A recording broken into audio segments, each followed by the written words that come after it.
Hi, everybody. This is a pokercoaching.com study session. We're studying cash games, and today we're going to look at blind versus blind, the very rare and bizarre cash game, blind versus blind limp call, which will also have some limp raises and which have in there. So it's just how are we responding to the small blind limp? And we're not really going to be looking about what happens when we limp in the small blind because we don't limp in the small blind. All right, let's see what we got. Okay, well, first, I want to show something for the people that do have a limping range in the small blind, because if you look here, it does exist in this Yep. solver. And I think once in a while I will limp into a big blind. I play a lot by feel sometimes, and sometimes I just get a feeling where, okay, I don't really feel comfortable raising this hand, but so I'll limp it in. But one thing I notice is if we go to reports, after we limp in, and if we're going to bet the flop, we do not have small bets at all, ever. Which, So this is a limping range post flop. yeah, Yes. It's when call, check by the big blind, and this is the flop report. Oh, let me clear that. So This is the flop who's report. using a limping range? So I don't have a limping range myself. I'm curious what the group is doing. I'm doing it. I most of the times don't, but every once in a while I will. I'm doing it not at all online. But the times that I've been actually, no, that's not true. Because we mostly chop live. The people who I will limp against is if I've seen my big blind in his small blind limp it a lot, then I feel comfortable limping to them because I don't think they will take the limp as the cue to I'm going to raise every limp. And I don't feel like playing my limped hands against someone who's going to raise every limp. Sutton, do you ever limp in the small blind? I am not limping in the small blind. Okay. Now this particular report though shows something that Larry was talking about before, which is the people who limp in, excuse me, people who limp in other positions. You know, they limp the button, they limp mid position, that their response on the flop is often very large, sometimes, you know, overly large, if they get any piece of it, and they're not that far off. You know? Yeah, Mike and I have talked about that. So I think it's super common when someone limps and you just call in the big blind that their sizing is usually over pot. Right. Pot's obviously very small at that point, Right. but and part of that is the thing that I don't remember what coach said this. Oh, he wears no sleeves. He's not a poker coaching coach. He does not chasing poker greatness. He played Negron, did the heads up battle against Negreanu, whom I think Berkey? Polk, Doug Polk. I Polk. think it was Doug Polk who said this was Doug Polk or Bart, who was saying Bart, who was saying that in low stakes, the size of the bets on the flop are not relative to the size of the pot for many people. They're just absolute sizes, meaning That would make it's sense. $2, it's $5. I'm not thinking about how much of the pot that is. And so in a limped pot, the pot is so small that a one big blind bet is just not enough money in an absolute sense to them. And the solver says, yeah, that's kind of true. Yeah, so what we have here also, after the small blind checks, look at our bet sizes. We don't have any small bets either. Right. This is the spot we will find ourselves in much more often. Yeah. Because in lower stakes, we get a lot of people limping too much to us in the big blind where we're just going to check behind. Yeah. Joey, did you show the ranges of what that limp looks like right now? For who? The small blind limp. Small blind's limp. The GTO small blind limp. Yeah. Oh, by the way, let's point out Can you just highlight call so we can see what it is? One of the reasons that you have no bets smaller than 50% is you're not allowed to make a bet smaller than 50%. 50% is one big blind. That's the minimum. Yeah, they don't even let us do one big blind. Yeah. I mean, the solver doesn't want to ever do one big blind, but you're not allowed to do less than that. So Yeah, 75, not that large. Yeah, so we're deep into kind of a hypothetical at this point, which is we've got an appropriate limping range according to GTO. but when you take this range post flop, I think a lot of the people who limp in will pretty much have a lot of this. The only thing that's going to be off is like in this area. They're not going to have hands like this quite often. I also think they're going to have Is this more- full frequency? So we don't really huh? know. Not well. This is normalized to full height, but Okay, well, that once explains frequencies a little bit, doesn't it? once like here, they only check 11%. But once they check 11%, this is 100% their range. Yes. And I think our opponents also have all the other suited stuff, I think sneaks in there. You know, maybe not 7-2 suited, but 9-3 suited, 8-3 suited. If you're a limper, you can limp in 8-3 suited. And I think they're also going to do maybe another row of the offsuit. Hey guys, can you hear me? Yeah. Hey, just real quick, I joined late, so I just wanted to make sure what we're looking at. Is this, it looks like they limped, it's a small blind limp, and then we're Yeah. kind of assessing what we do after when we're in the big blind and we check behind kind of thing. Yes. Okay. Now, also, this is also important, like because there is some limping in the small blind. Mm-hmm. A lot of us don't use this limping range, but if there's anybody watching who does, this is also going to be informative for them too. Meaning that if you're going to limp the small blind, limp this. Don't make sure you protect it with a little bit of the top of your range.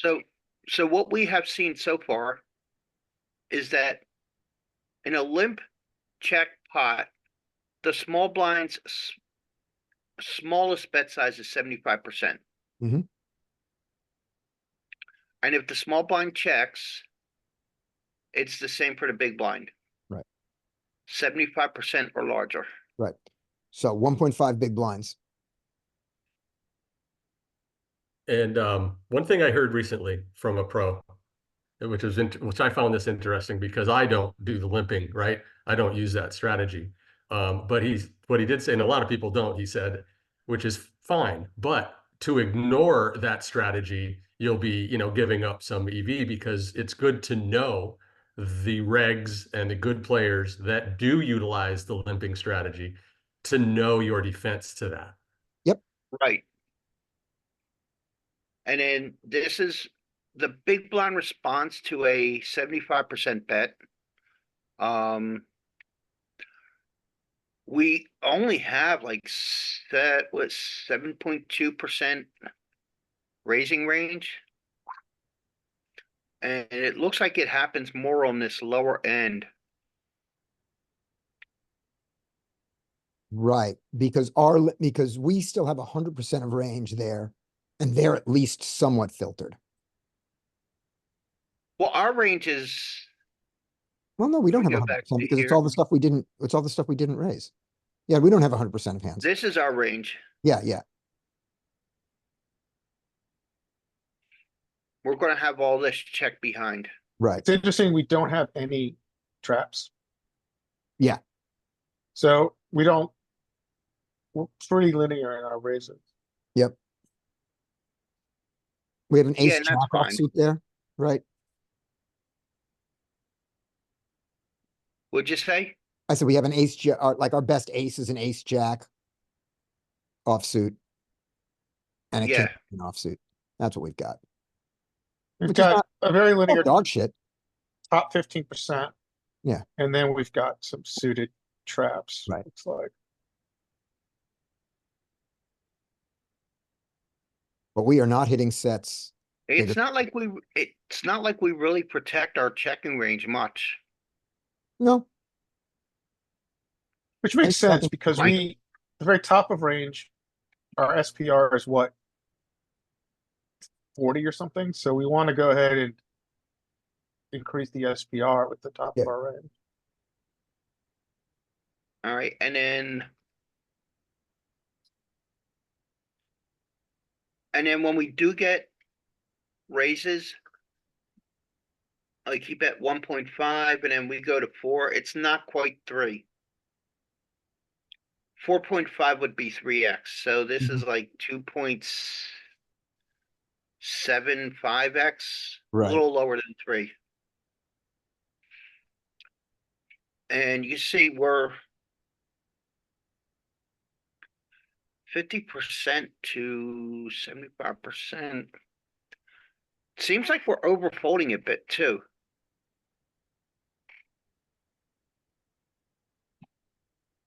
Relative to MDF. 5. We should be under, we should be Yeah, we under should be folding defending. in position. We should be defending 60%. And it's Interesting. globally, it's only defending 50%. That makes sense to me because we have a bunch of hands that we would have never seen the flop with. We got extra equity just from being That's a good that point. flop for free. Yeah, 7 ju- deuce offsuit. Yeah, We have absolute trash. Yeah. We have 7-2 off. Right. And we would have. Yeah, I'm done. Okay. So, all right. Ag reports blind versus blind. Yeah. Heavy And duty then- stuff. if they bet large, let's see what we do then. Similar Alright, pattern. so Our raises are in the similar places.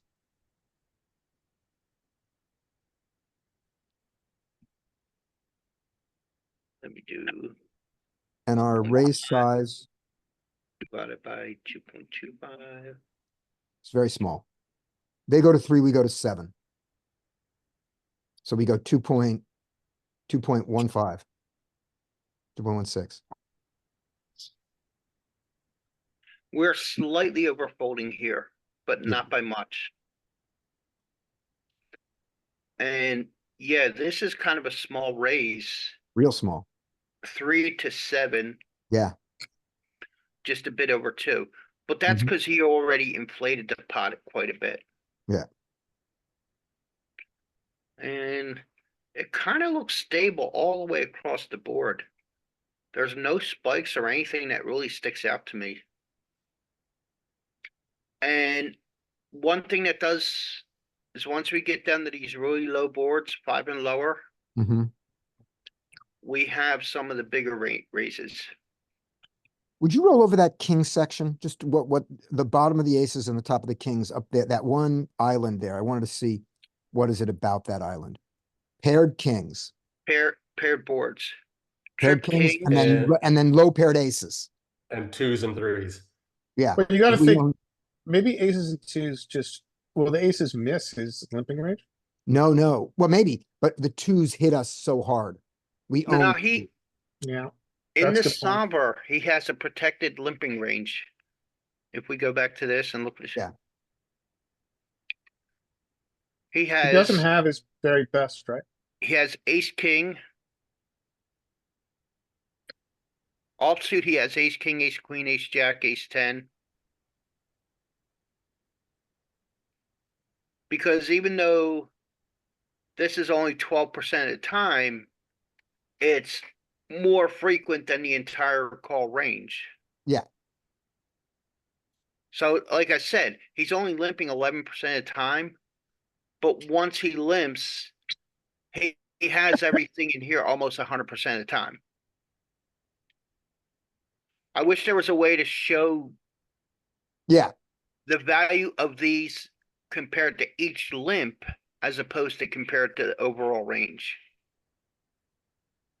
Well, I mean, because that's one of the things I think is wrong with the range height.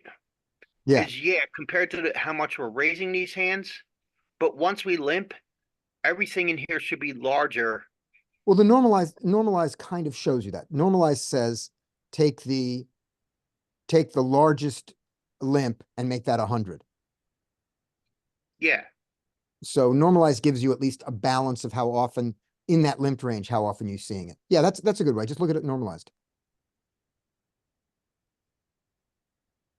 Normalized and then click on the having checked. Hmm?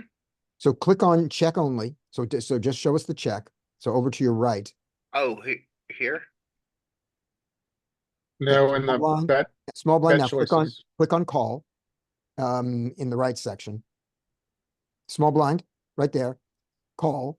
So it shows us just that. Now normalized.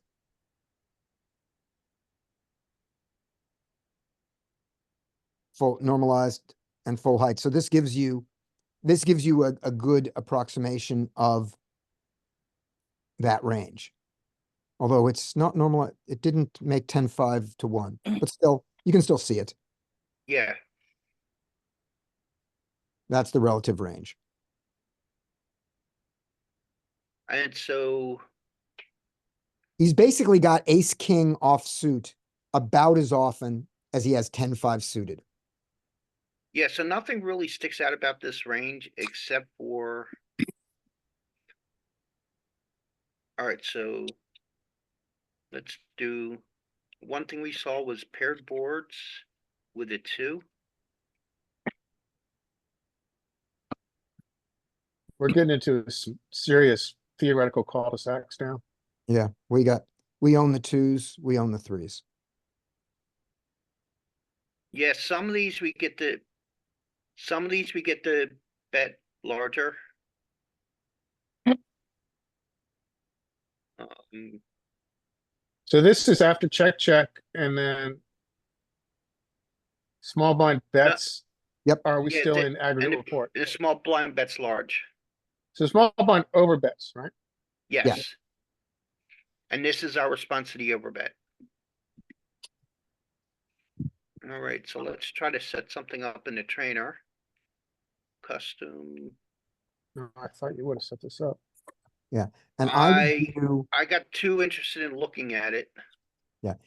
and the thing I'd like, Call, let's do check. small blind call, and do you want to do big blind check or just small blind call? And let's play all the big blinds there.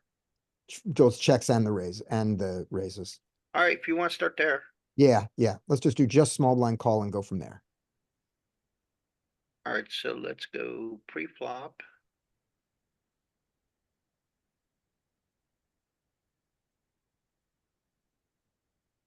Hero. Yep. Take that off.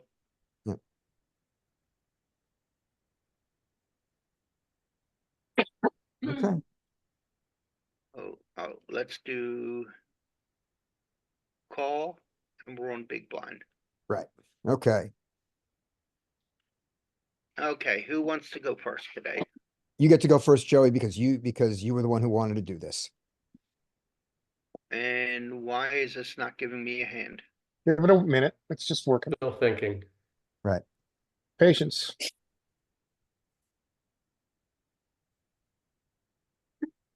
Okay, I think this can raise some portion, but since we're looking at the check behind range today, I will check it. I'm raising that 25% of the time.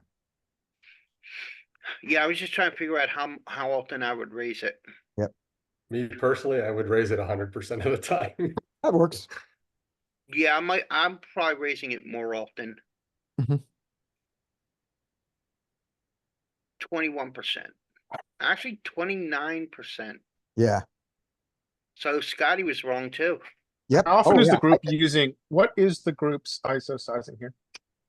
So I usually use a 4. So some, between these two, or a 4.5. What about the group? Like, Mike, what do you use here for your ISO sizing? I've been just sticking to a 3, so a size of 3, no matter what. I Yeah, don't split it. I've mostly been using 3. I haven't studied it to actually know which ones want to do more or less. In What the I, solver or versus population in the real world? solver, well, that's the only one we In the have. solver. So I looked at it a little bit, and almost every hand that raises mixes its 3 and 5 in the wizard. Mhm. And that mix moves depending on the hand, but that subtlety I don't care about. So mine is, if I want to do it, just 50% 5s, 50% 3s on any one of them by mood. But right So now, you I'm mix it. just doing three. Right It'd now, I'm be- just doing three. Three is enough. It'd be interesting to see which, in the aggregate report, it'd be interesting to see which sizing, ISO sizing, the solver prefers. Yeah, when we finish the exercise, let's go back and look at that. Yeah, See if we can can see look a at that pattern. later. Yeah, but we've set the exercise up for it. That'd be a good one. I just did a preliminary thing and said, boy, they all seem to give me a 10. I have months before I want to learn. Yeah, my preliminary look at it too, Scotty, was, yeah, like every hand that you raise mixes either 3 or 5, and I found that it seems it prefers a 5. Like it might be something like, instead of 50-50, it's like 60-40 in favor of the 5 sizing. Oh, I found it the opposite. I thought it was the opposite. I thought that the 3 was more often than the 5 across the board. But we'll go back to it. We'll look at it. Anyway, Alright, so. hand. I kinda wanna bet this, I'm with you. Did but they I'm check not, to you already? since we're only doing 75% or higher. I'm thinking maybe this might check too. I want to bet this 75%. That's my size for this one. I wonder if the king has showdown value in a limped pot. Yeah, that's what I was thinking Um, too. Yeah, that's possible too, So, especially on a paired board. yeah, I think I'd limp it. I think I've got showdown. I think I got very, very marginal showdown. Okay. The Push your 3s button, are good Joey. for us, as we've learned. So I wonder if it does want to add some betting to this because of the 3s. Yeah. that's But good. that was That's a when good point. Mike, that was when we limped behind. Not oh, we did limp behind this one. Never mind. Yep. Yeah. We own this. Bet it.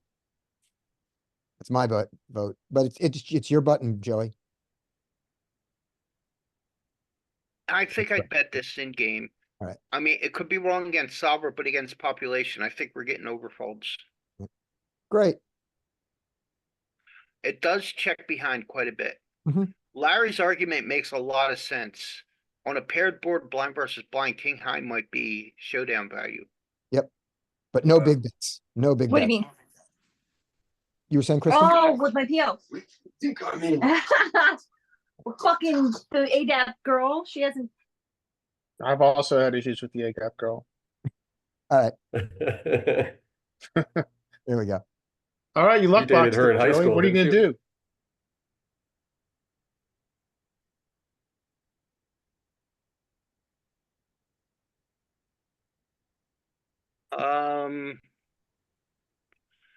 It's giving me a lot of overbet options, and I wasn't expecting to see that many overbets as an option. I would imagine this is a factor of the SPR. What's our SPR? 20? Yeah, 20. Yeah, it's quite large.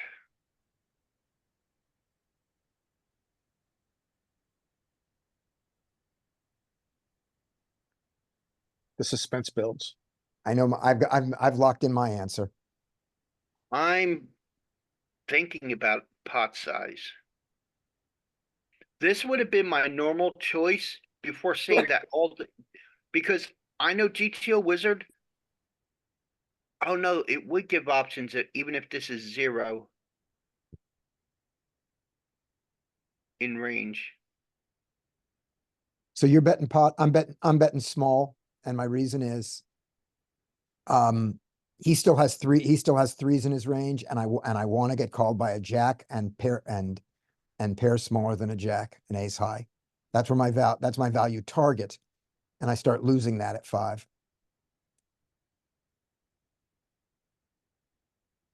Well, the way I think about it is that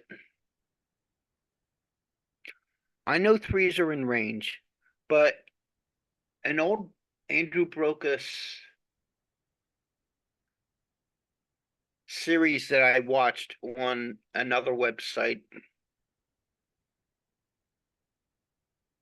he had about hand reading, and I kind of equate it to, and it matched up with JL's betting buckets pretty well. So I'm kind of putting most of the small blind in either marginal made or draws until he shows me he has a 3. Okay, Which would lend you to want to bet big, right? Yeah. I'm not, especially since the pot is still only 5. You Yeah. can do it. Push it. Push the button. Check is preferred. I understand the check. But Yeah, there's so I was betting is thinking- preferred. Betting is preferred. It's just that you stretch out the bet. Yes. Yeah. No over bets. Good. I wonder if the checking is preferred, and we can look at this in solver. If you choose, is if we check in this very incredibly wide configuration, if he's supposed to bluff at a very high frequency, which increases the value of our trappish check here. And because of our kicker too, it's a weak kicker. Yeah, and it also Like maybe this hand yeah, in it'd also be a particular. Yeah, it also be a factor of, but both, I mean, both our ranges are just crazy wide here. I Yeah. mean, this is an incredibly hard, this is, one thing we haven't mentioned, which probably is important to mention, is blind versus blind is considered the toughest configuration to play. Because ranges are so wide, no one's range is defined. It's very hard to understand what's going on. Ooh, Oh, do you see that? he spiked Yeah. us. Yeah, but he folded before he spiked us. Oh, good bet. So I was gonna really get screwed by that hand. Here's why I think the solver's check. Here's another way of looking at why the solver's checking behind there, which is this, do we think that we're any good if we get 3 streets of value? Is this a hand we're gonna get 3 streets? Yeah, that's a good point. Maybe this Probably hand not. isn't strong enough. Well, let's look at the Blind raw versus- equity of this hand, I think is interesting. If we look Blind at versus blind, I the think. raw some- equity of all the kings, where does this fall within the equity threshold? Oh, it's high. Okay, It's high because so the because first he thing- folded a bunch of kings. the first thing we wanted to look at Yeah. was the difference between the 5 or the 3. So here we are. Well, we wanted to look at it as an ag report.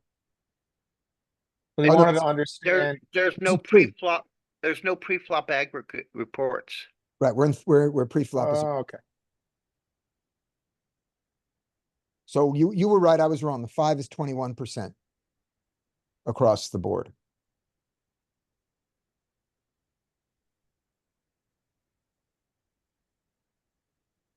Well, I guess it doesn't really need to be pre-flop ag report because this is the pre-flop ag Yeah, report. this is it. Yeah, So it prefers a Actually- 5.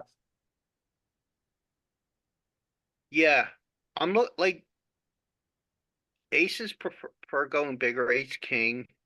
Ace king suited has a slight preference to smaller, Mhm. and 8-6 here has a preference towards a smaller. Yeah. Yeah. Having 2 raise sizes to a limp seems like a pretty big complication of strategy. Yeah. I wonder if an appropriate simplification is to make it 4 and 4.5. Make it 4. Sure. Well, one thing I see when I look at this, everything that's raising except queen 8. I don't see any others. Has, 6-3, 4-4. 6-4. and 2-2, 6-3, 6-4. These small groupings of hands only have one sizing. And when they only have one sizing, it's 3. I don't see anything that's 100% 5 if it's raising. 9-5 suited was the one that's closest to it. It's closest, but it's not 100%. Yeah. What I was going to say, with the exception of those small collection of hands, Mhm. is that everyone mixes in somewhat. So if you just kind of feel like I want to go 5 this hand, I want to go 3, I don't think you're going to be that up far off. Here's, Let's It's the look at Wild West. yep. EV of the queen 8. You're losing .02 if you make queen 8-5 instead of 3. Right.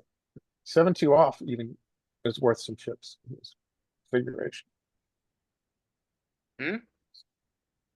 Yeah, 7-2 off is worth- even worth some chips in this configuration. Yeah, And it's ironically, it's worth, Well, when you get to see the flop for free, yeah, it's going to hit the flop sometimes. yeah, it's just interesting. yeah. Every Uses the hand lowest in on the here has board. positive equity. Yep. That itself is an argument to never limp.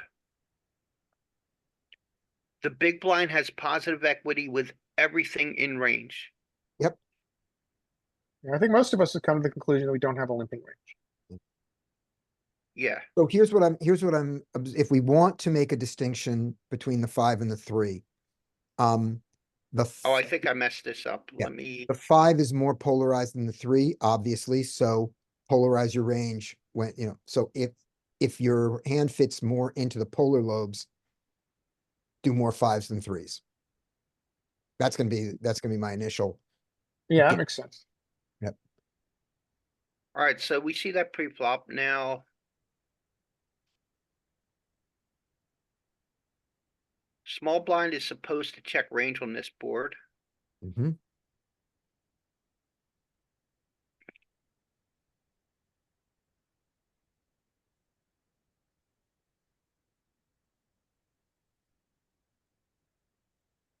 And we had what, king 5 suit? Cause King actually a five. lot, The like big Larry king, pointed out, a lot of the kings here, at least the bigger kings, are checking. big kings have showdown.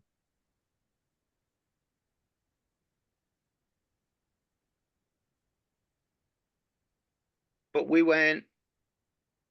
Did we have suited? Yeah, we had Yep, we were spades. suited, we were spades. And actually of the king 5 suited, we had the one suit that was Mhm. gonna go with a bet. Yeah. And he calls, what's his call range look like? Yeah, that's a lot still. Yeah. We get the king, then what do we do with top pair? Can you filter for top pair? Makes it easier to look Oh. at if we filter. Especially with this water range. So what's interesting is that there doesn't seem to be any kind of linear pattern to this. It's almost like we're betting the worst king. Yeah, it's weird. The It's, yeah, I five- mean, blind versus blind is incredible. Yeah. Complex We- configuration in the game. Well, we're betting the kings that wrap around the 3. And that's because our kicker blocks some of his 3 combos. That's a question mark. Possibly, yeah. Okay. Look, they've accidentally put king jack into the top pair. Because they don't have a 2 pair. Oh, because it Yeah, cause 2 pairs on the board. pairs on the Top board. pair, Well, all the top king- pairs are 2 pair. No, yeah, okay, king jack is a, But it's a better 2 pair. So it's kind of, Yep. it's interesting to see in this class.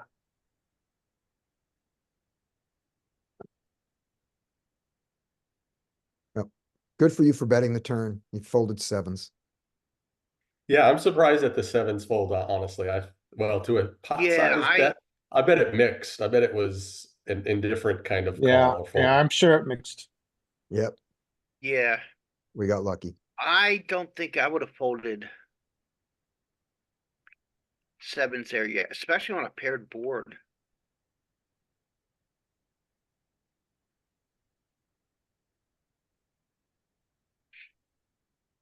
He wants to be blocking the FD. Go back to our big blind node and our king 5 back to the turn. On the turn. And our king 5, it had both sizes, but it preferred the pot size, right? Yeah. Or it preferred the over bet? No, what did No, it have? pot size. No, hot No touch. over. Pot, yeah. Actually, in this whole range, we have We don't even have a full combo that, oh wait, it counts 7. There are 7 combos in this whole range that wanna go over bet. And none of them love it. Roll over that Jack two. Jack two suited. And give us all the bet sizes and we'll see. I just want to see if the overbet is even, the mat is even in the one that it does it the most, if it even does it the most there. Oh, these are all the, I wonder if all the overbets are FDs. Are turned flush draws. You look on the combos on the top right.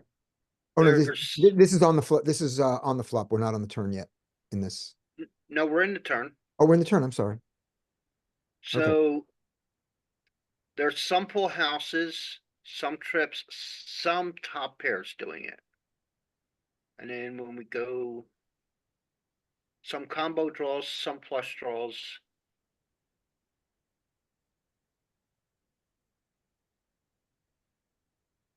Man, this is a really complex strat. Yep. My brain's gonna break pretty soon. But I mean, honestly, if you bet anywhere between 75% pot and 100% pot on these, You're fine. you're going to be accurate or close enough to where.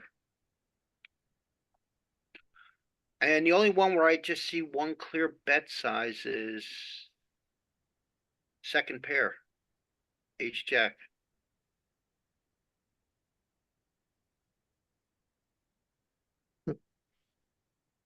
Anybody want to see anything else on this hand?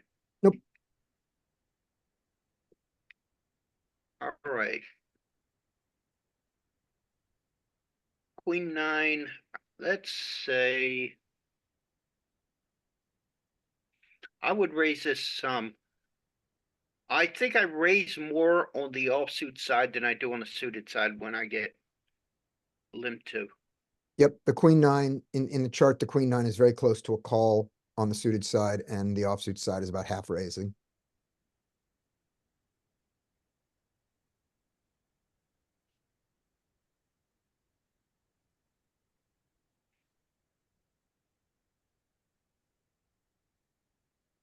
Do we go by the 2 thing on the board? We raised. We lost our two advantage. Yeah, but so did they. true. Yeah. Okay. But I think we bet larger, so I don't want to bet this. I think I want to keep this in the check for now.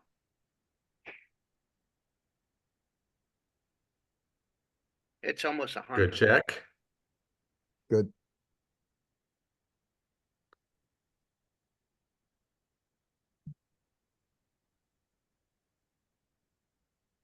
Oh, let me. How do I get rid of this? Here we go. You put it in learning mode. Huh? So one interesting option is that you could put it in learning mode. So if you're in learning mode, it hides the strategy, and then when you make a choice, it shows the strategy for the full range. Oh, okay. There's also an arrow, an up arrow, Joey, in the top right corner there that'll pull that pane upwards, and you can just toggle it back down when you want to look at it. Yeah, I'm okay with this arrow here. That gets it in and out.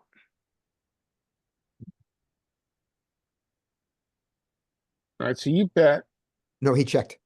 you check. No, he bet, yeah, check and check. I Check checked the through. flop. Yeah. So now this king, we can, And the king is better for us. We have a gut shot. I'm thinking we bet something here. I agree. Yeah, me too. And I think it's going to be on the larger side.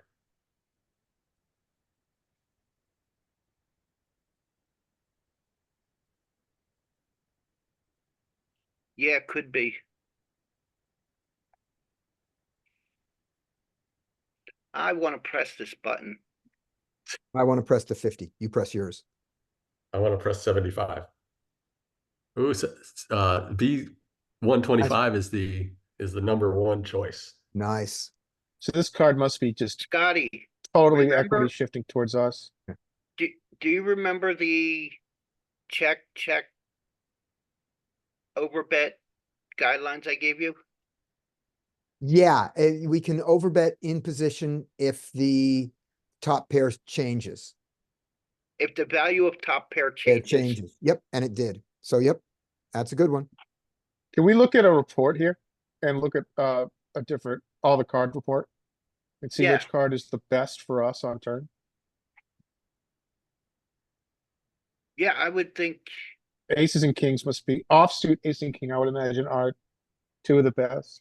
anything over a 10, a spade,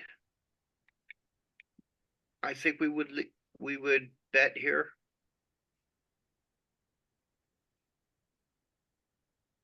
Or spade. This hand might not bet with a spade, but I think our range will have bets with a spade, Right. like some of the overbets. So I think Remind me Larry's of- asking you to like show that chart. Can you show that? Yeah, when we go in to look at the hand. Yeah. I was just gonna say, remind me when we get there. And we got better to fold.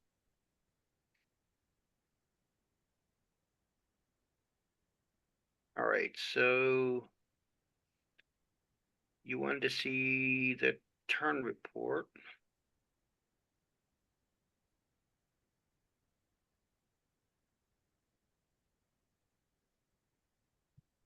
Yeah, so we check a lot, but if we're gonna bet, I don't like the way that's set up. I like this setup better.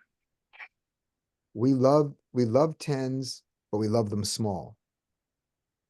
yeah, it and looks your like we're big- checking more than I thought. Alright, so but- any card over a 10 that doesn't bring the flush in is large betting. Yeah, Yeah, We do have a bit of large betting with the flush, but not as much as the Without, non-flush cards. so I'm surprised globally we're not betting more on this card, considering the action previous. We're still These- checking at a very high clip. These middle cards, I would have missed the large betting. Well, I was talking specifically about broadways, offsuit broadways. We become very polarized, but we still have a very high checking frequency. Yeah, I would think that bottom right quadrant has a higher betting frequency. bottom. What do you mean? like Where you that are, the whole bottom right area square. right there. Here? off, non-spade aces, kings, queens. That's what he means. And jacks. And jacks. Mhm. Alright, now I wanna look at what our range does. Alright, first of all, just verify, what hands do we check behind on the flop? We're checking most of the time. Which doesn't, when you think about it, we raised in position. And we're still checking more than 50% of the range. Mhm. Well, I mean, that's, if we look at the range versus range, that should give us an indication as to what drives this strategy. Let me So if we do the quick just look range at this. comparison, right? If you go to range comparison, Yeah, I just wanna look at this real quick. well, what are you looking at? The flop report after he checks to us. Or just across all boards. You just wanna look at the whole thing, all the boards. Yeah, real quick, I just wanna. We only have a few boards where we bet more than 50%. I think that's a factor that these are incredibly wide ranges. And solver hates getting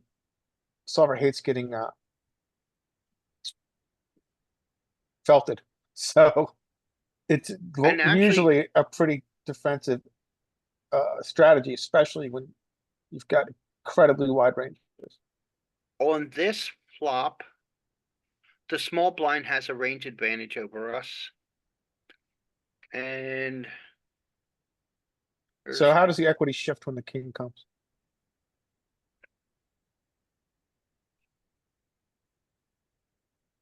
when the king comes before he acts, he gets actually a higher equity, That's very interesting. but after he checks, he still has a range advantage over us. Well, now we understand why we have such a high checking frequency. Yeah. All right. So the range versus range is going to drive strat, as we know. Did he check range? Oh, the small blind? Yeah. No, Okay. I don't think he, because his equity changed. No, on the flop, not on the turn. Yes. Right. So his equity changes. So right. Oh, no, he didn't Oh, check no, he has range. bets. He has bets. Okay.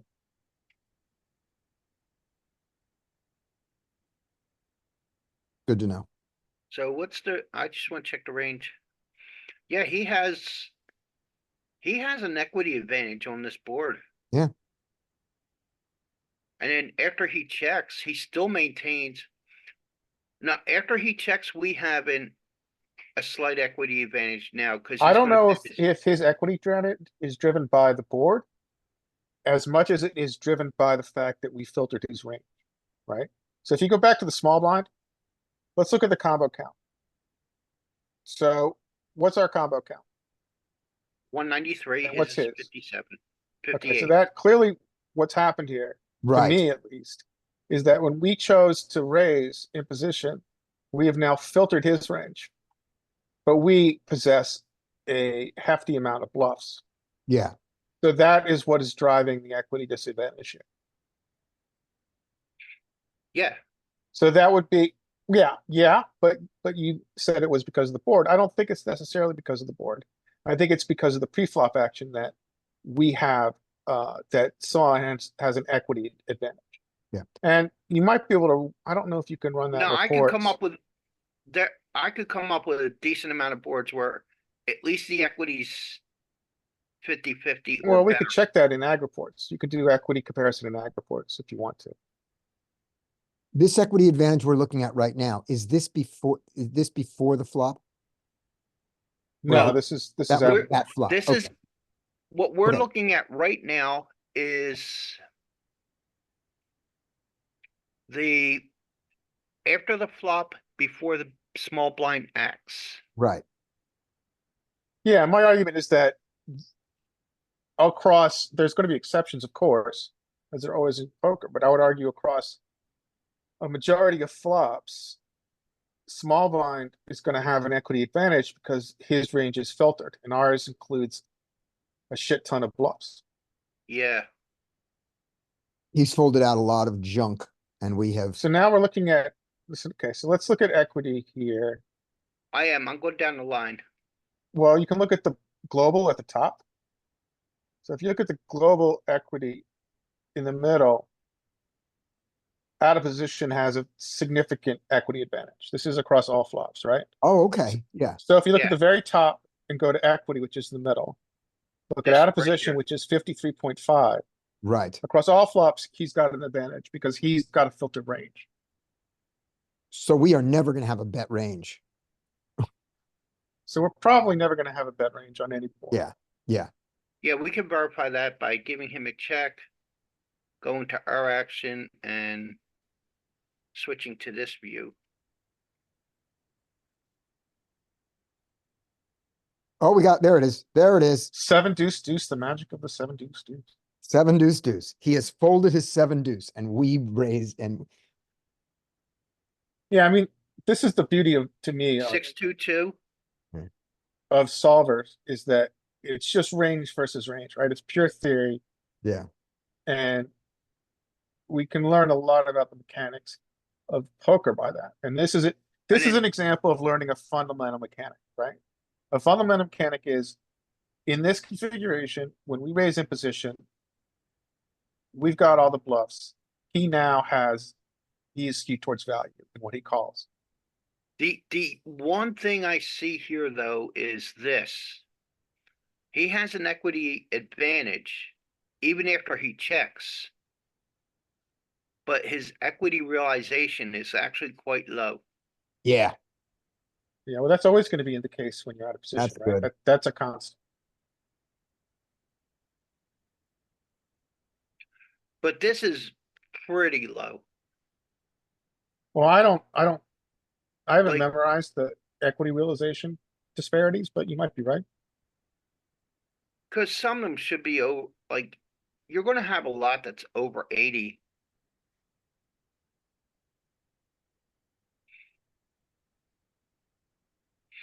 Alright, is there anything else on this hand that we need to check out? Oh, we won it.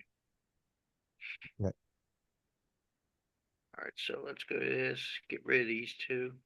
And my last hand. 7-5, this is one I like to limp behind. It might have some raising, but I'll limp this behind. Oh, it doesn't. Nope. That's one of the that's one of the magic greens. And I'm just out of there with this.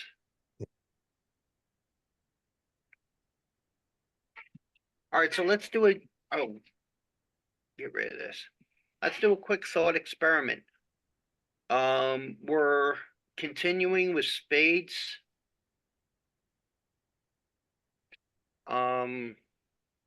What about pocket threes? Pocket threes needs a With a spade. Okay, so all the pairs between, well, pocket nines at full because you still have backdoor. Pocket eights at full. I think nines you probably would have raised. So you probably don't have nines. Maybe even eights. I think they may mix. I'm raising the 9s, 8s, 7s pure. That's my strat. I on know it. it. Well, we all are, Yeah. but in solver it might have slivers. Yeah. So then any pairs like sevens and below needs a spade. We calling all of our tens.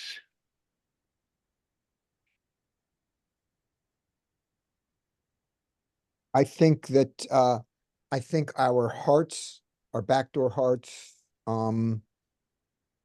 with one card, a backdoor heart and a backdoor heart with a 9 or 9 jack or king continues. And a backdoor heart that's around the 2, you know, 3, 4 I think. hearts. What is gonna- about the ace high flush? Ace high backdoors. Because an ace high has backdoor. Yeah. The 9 It jack. also and has king have- showdown. Yeah. Alright, so I'm gonna fold this and we're just gonna look at our range real quick.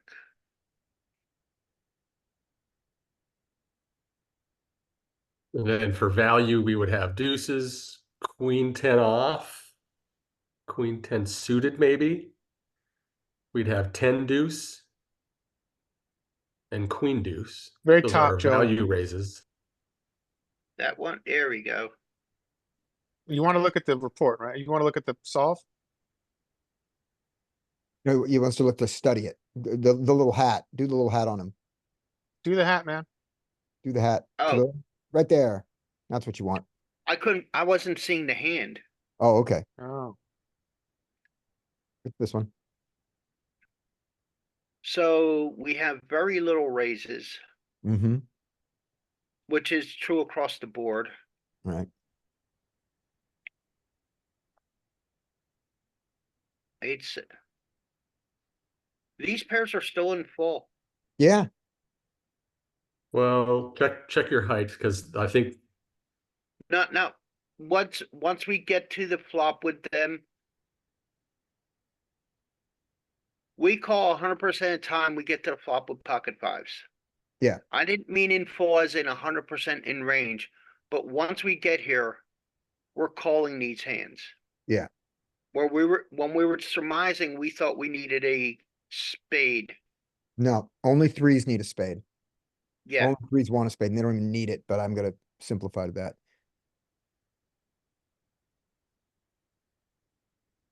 we have very little imposition raise here. we're calling all the tens.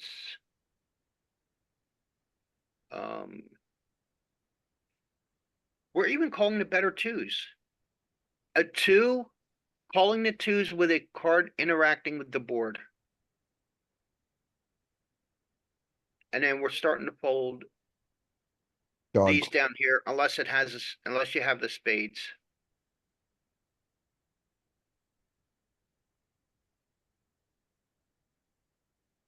So you get to call a two with a backdoor.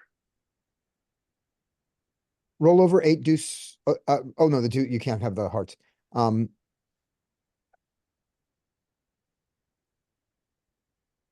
Roll over a king 3 kind of hand. I want to, I think it looks like we're calling the hearts also. Yeah, Good, yeah. I like here, like I said, ace nine. We're calling with hearts. Yeah. Ace eight, we're calling. Cause the ace has interaction with this board too. Right. It has interaction and it's often still best. But Jack 7 is not enough. A heart is not enough. The jack in the middle is still not enough. I In would your think king. that might be better than an ace, but Showdown value. well, also with the ace. Sometimes if you hit your ace, you still win. Yeah, But if you you're often against a hit with pair of the ace queens and here, that, the jack doesn't help you. It just traps you to have to pay another street of value. yeah. Right. 9-7. 9-7 of hearts is not enough Nah. with a backdoor because you're going to get the ignorant end when you get it. Yeah, you're playing the low end. Do Yeah. we want to filter for backdoor FD and see which ones we're calling? So backdoor FD, yeah, click that one. So this, now if Jacks, you roll over, it should just show what we're doing. yeah, this is great. Jacks are not good. The low, none of the low ones are good. The 3-4 is not good enough. The backdoor flush, backdoor straight is not enough. So I think maybe an important heuristic here is that we call it a high frequency with a backdoor FD with an over to the queen. There you go. Over to the queen. That's what's important. Can you roll over just to confirm some of those? Roll over Yeah. what? King 8. The king overs to 7. the queen. For Well, instance, all of queen this is 8, hearts. queen. Everything on this board is hearts. Yes, I know. That's Yeah. why I was asking you to roll over just to confirm. Oh, okay. Sometimes it doesn't function that So- way, Joey. Sometimes it doesn't achieve its goal of just showing backdoor. So I wanted you to roll over them, confirm. Oh, Yeah, roll over okay. king 8, please. King 8 and king 7. So it's interesting. It's interesting with the best king 8, it begins to get indifferent. I can't explain it. Why does it Why is it king 6, indifferent king with the king 5? 8, but it's not indifferent with the king 5? Okay, here's why. No, there is no reason. Okay, I'm done. Yeah, It we're doesn't- way into like theoretical deep Does dive. the 8 maybe interfere with like bluffing range or something? Like you'd Well, rather Yeah, have. it might interfere with his bluffing range. Yeah. And it might interfere with his folding range too. Oh, it'll show us that. 2-5, dude. Yeah, just roll over them quick and look at the shields. We'll just to get the number and see. That's what it's gonna be. 3-2. Then just go right down Well- go down your kings, I mean. And then you get to your 6.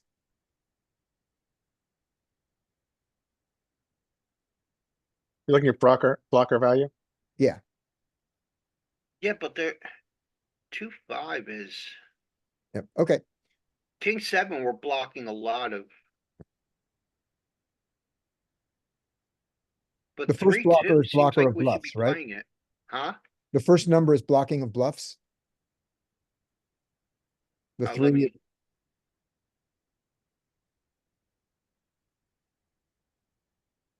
No, the first number is how much of his value we're blocking. ah, So the higher the second- better, right? This, yeah, and the second number's how many, the value of his bluffs we're blocking. So the lower the better. Right. The first number should be higher, the second number should be lower. right. So looking at that, 2-5 makes a difference. So But king 3-2 seven, here and 3-2 here, or 3-3. 3-5, this seems worse Right, like we block more. than 3-2. So maybe the second number, the way it reports it, is not the number that's blocking, it's the value of it. So the bigger the number, the.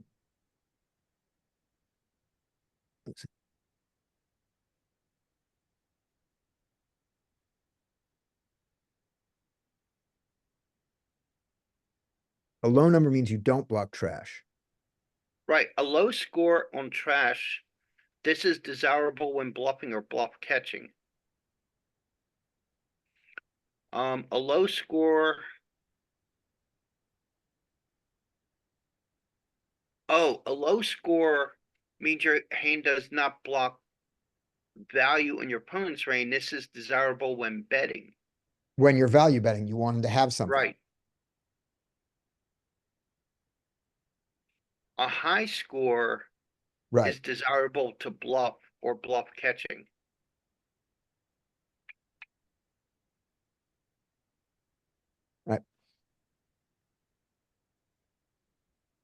I'm ready to move on from this one. yeah, I Yeah. think we've gone We're deeply into the so rabbit in the hole. weeds. I like the Alright, weeds. So we Okay, spent an so- hour on blind versus blind. What's our plan for the rest of the session? does somebody More else blind want to versus take a blind. shot? Do 3? Yeah. 3 real quick. Sutton hasn't had a chance in a couple of weeks. All right, No sure, problem. I'm in. All right, yeah, I'm gonna check this one. Alright, check. that's reasonable. Fold. All right. Easy first one, Sutton. Yeah, that was pretty simple. I'm Flop gonna two check this pair. one too. You said check? Yep.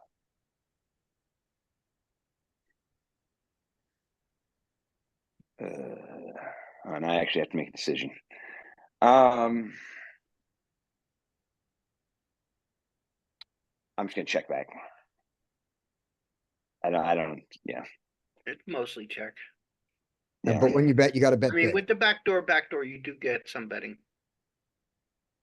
Yeah, I think in my head, I'm thinking if this, I'm thinking more if this goes check here. Like, there's a lot of cards that can help me on the turn here. Okay. Like that one. Yeah.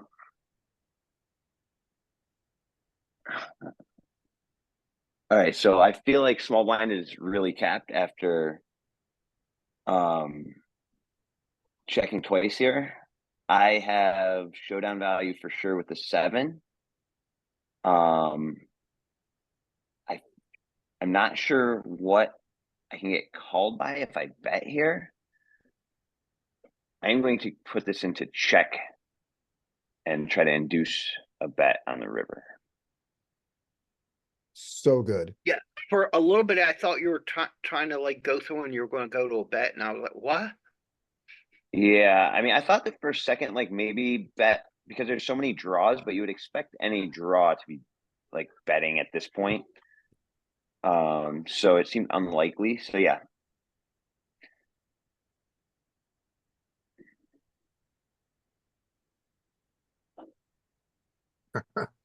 And we will call.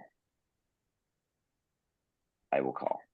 I think I'm not sure it's great to have a spade here. Well, I guess spades are gonna block his spade options, which is probably maybe good. I don't know. We would expect Spade him is to be good. betting spade combo. Spade is So good. yeah, I would call here. Like, I mean, I would have expected a king or a jack to, maybe a jack goes 2 streets checks and then gets me here, but I think there's going to be enough junk, and I am not going to have a lot better hands than this one. I don't think. I think this one's a good mix. A good Does mix between anybody- fold and call. Anybody fold here? I think it's a mix. don't- I think it's. Uh, I think. I'm think- I don't just fold roll here it in and- the game. I lose. I'm I thinking- lose one big blind.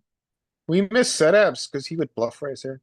Thinking about fold. Yeah, you actually have I've some good got a- blockers. I've got a spade You're blocker. blocking spades and you're blocking a straight, but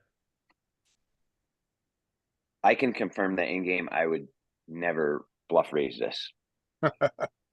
That's why we need setups, man. He used to keep us, he used to keep Yeah. our inner Charlie Carell around. Yeah, he just rips all the time. He's like, let's go. Even Ryan, now, this is a good he's kind of candidate. he's kind of gone MIA, as Yeah. Skate mentioned. Well, he was here last week. Well, I hope he comes up this week. All Oh, there we right. go. I got it. No, Nice no, hero, no. man. Thank you. And one more. Two more. Oh, one Oh, more. that was the One more. second hand. No, you're right. One more. You're right. Well, I had the 4-5 and then I had the 10-7. You've played perfectly so far. I'm checking here. So if you play this perfectly, I'm going to Yeah, stake Our you. score for today is pretty good. Yeah. I am checking here. I think this one's gonna be 50-50 raise. Yeah, I think this is one of the ones this is near the bottom. Yep. Yep. It's 60-40, but Yep. this has a lot of raising, I think.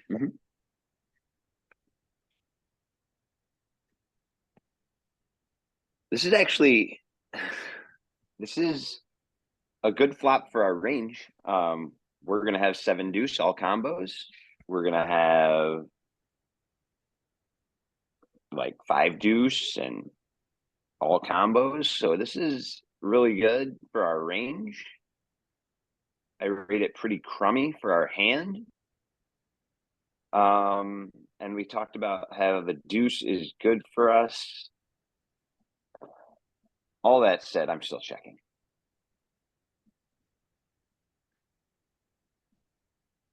Does bet half the time. Yeah, a little bit, a little bit.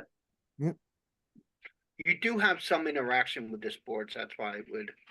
Yeah, like if we get like we have the 3, so any 4, 6 is pretty good for us. All right, so this card doesn't really help us. I wonder if it small helps blind- blocking 8-9. Maybe, but that would be a bluff that I would think small blind would be betting at this point. And they didn't. Yeah, this is like the we Wild West, man. It's like, we can't win this hand at showdown now. this is kind of choose your own adventure here. I think this is like, I don't know about this machine, but in game, I'm going to bet this at a very high frequency just because 2 checks is going to be from a guy that didn't want to do anything let's do it. exciting. I would bet again.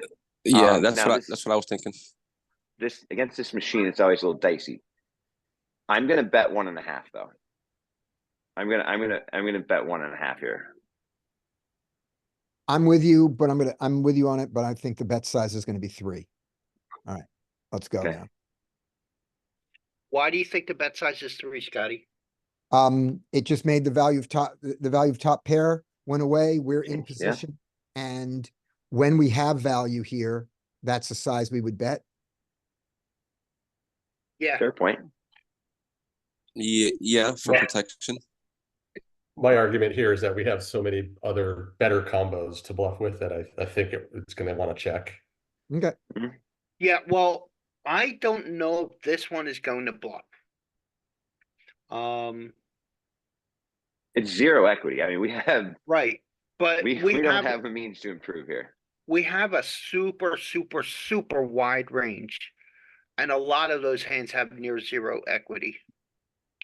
So just theoretically and logically, we can't bet everything that has no showdown value. Or else we'll be bluffing too often, especially for a large size. I mean, this may have some, but just because we have 0 equity doesn't mean when we have 0 equity with a wide range, we can't just bluff everything with 0 equity. Right.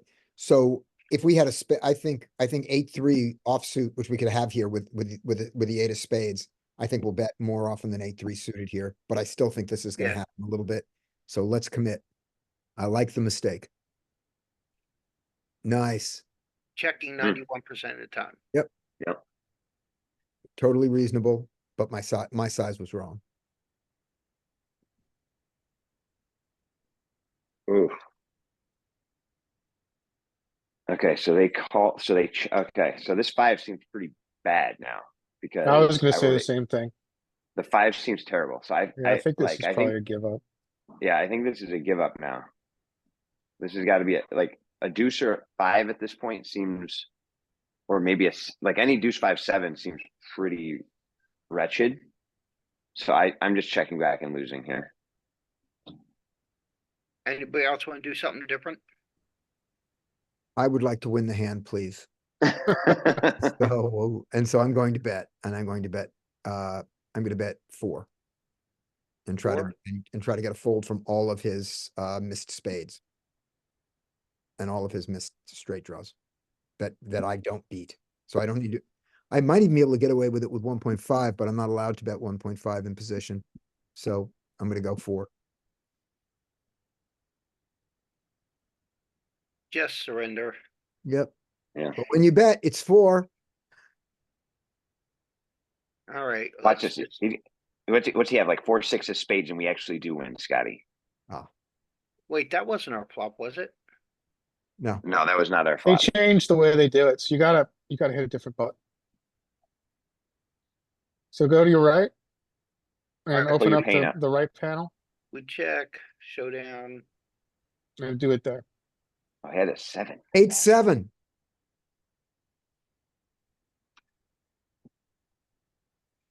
All right, so He never our bet a first real 7. decision point was, what do we bluff with on the turn?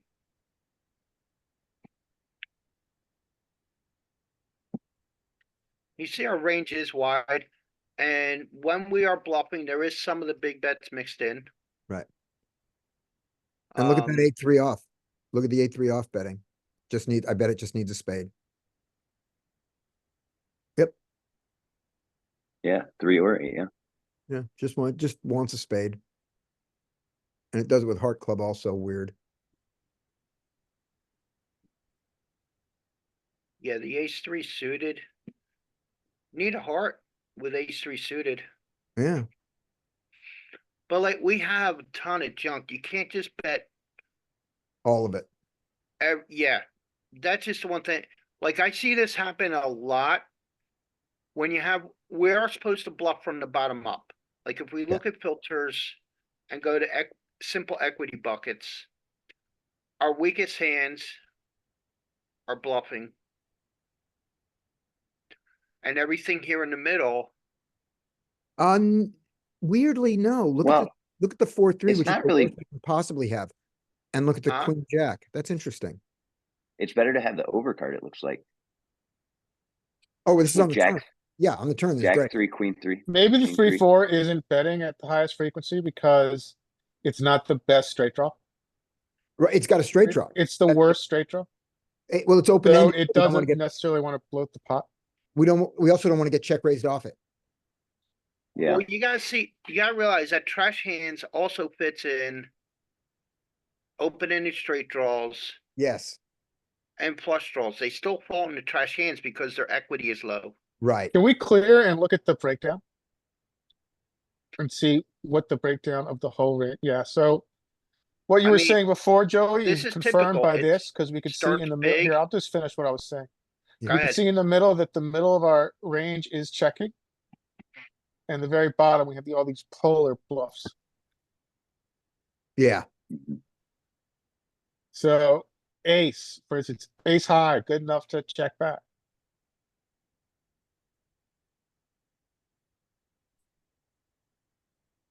And even if we look at this last one, our equity is 25% or lower. We're still not betting everything in there. So that's just one thing you gotta be careful of when you have hands that have no showdown value. You can't, if you have a wide range, you can't always just bluff them. Yep. All right, so we did bluff get called. And he checks us on the river. What are we supposed to bluff now? And this is something I was going to say. We're going to have some overbets too. 4-3. And let's filter for the bluff range.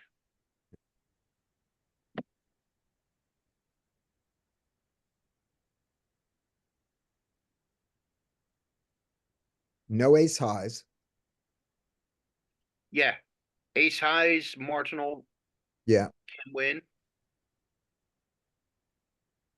it doesn't like the 8-6 because that blocks his continues. Right, so it doesn't like the eights. And the 6-4s because those all block his insta folds. And this has the same issue. We have too wide of a range to bluff everything that's zero. Yeah. But we can get in there and bluff Jack 3.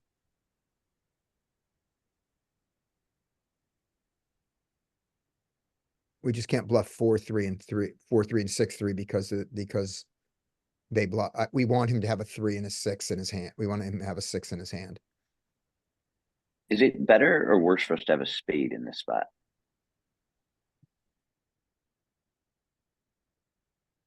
We would like to not have a spade because we would like his call to be with spades. That's what I believe. So roll over King 3. King 3 get bluffs all the Well, time. no. He's not gonna have any calls with spades because the spades missed. No, I mean his call on the turn. Yeah, we wanna unblock his auto folds. Right. So I think that when we go to the King 3 and But I mean, we are in a very wide configuration, so a lot of the rules I think that we're used to are gonna be thrown out here. right. And we Go could to see King this 3 sometimes when we look at solves that what seems like a pretty timed, a pretty obvious rule that we want to unblock his busted draws is not necessarily always the case in solver world. Yeah. It seems like such an easy rule to follow and understand, but solver doesn't always adhere to it. Roll over King 3 offsuit for a second.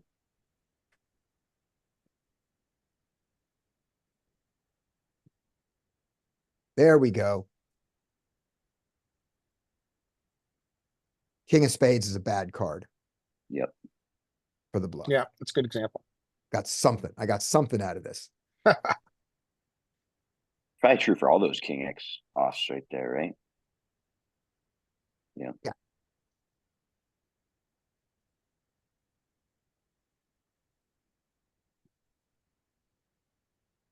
Interesting.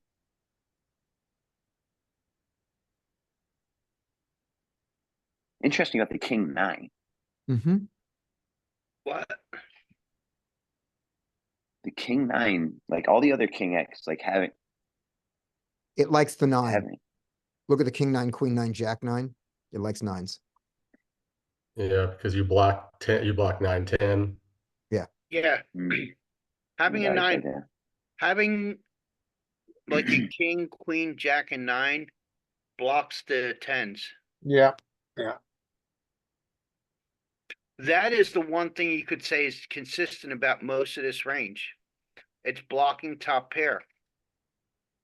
You're betting hands that has some blocker quality to the top pair.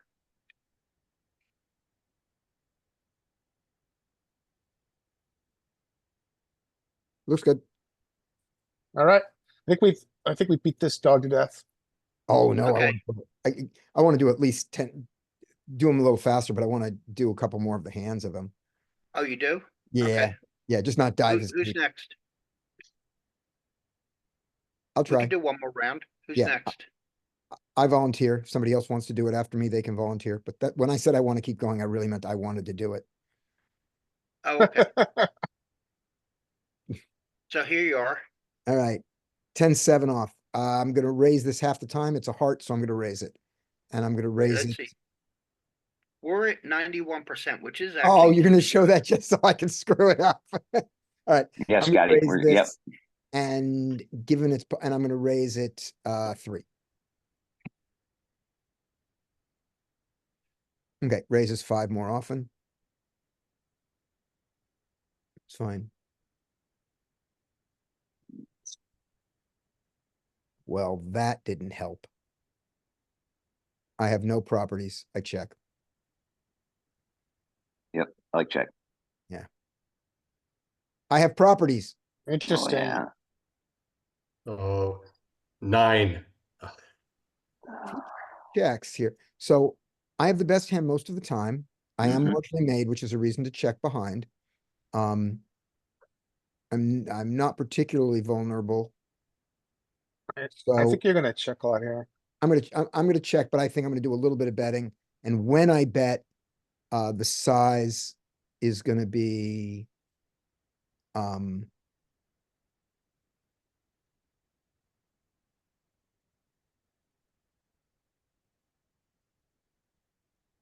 2 when I bet, but I'm not gonna bet. I'm gonna check this. Check and Yeah. bet. I would check Good too. check. There we go. Check. Good. See if we got what we I'm gonna wanted. call. Do something from I'm it. just gonna call. I'm not even gonna think about it. That's what you do this for.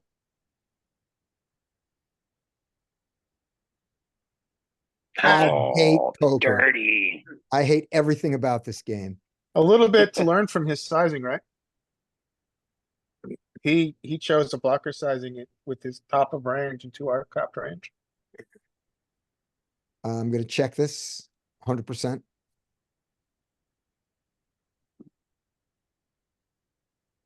Oh, I'm gonna be very, very happy.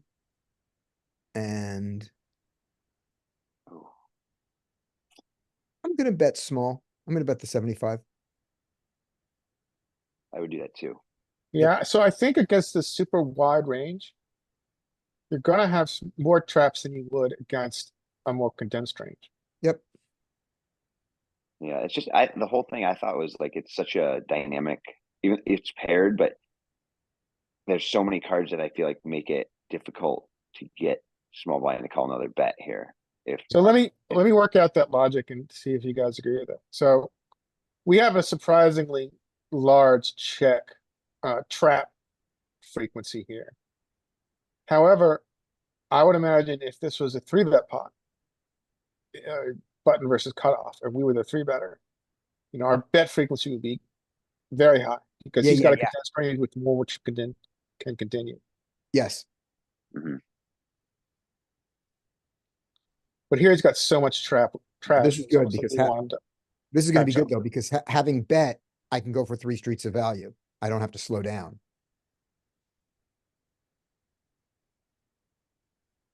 Ooh, Great. I will be betting at least pot.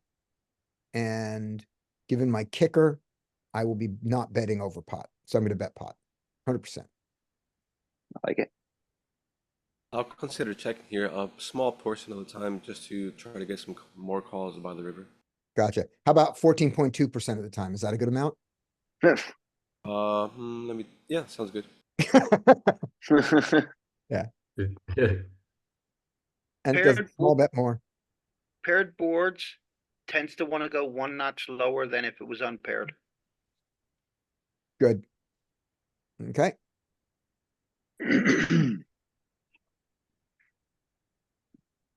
Oh, is that a 5 on the river? Again. This Oh, seems to be a theme, doesn't it? I love poker. So it'd be interesting to And replay that and see what we're supposed to do on that river when he check raises us. can we Yeah. replay? Click the down button. And I think you can.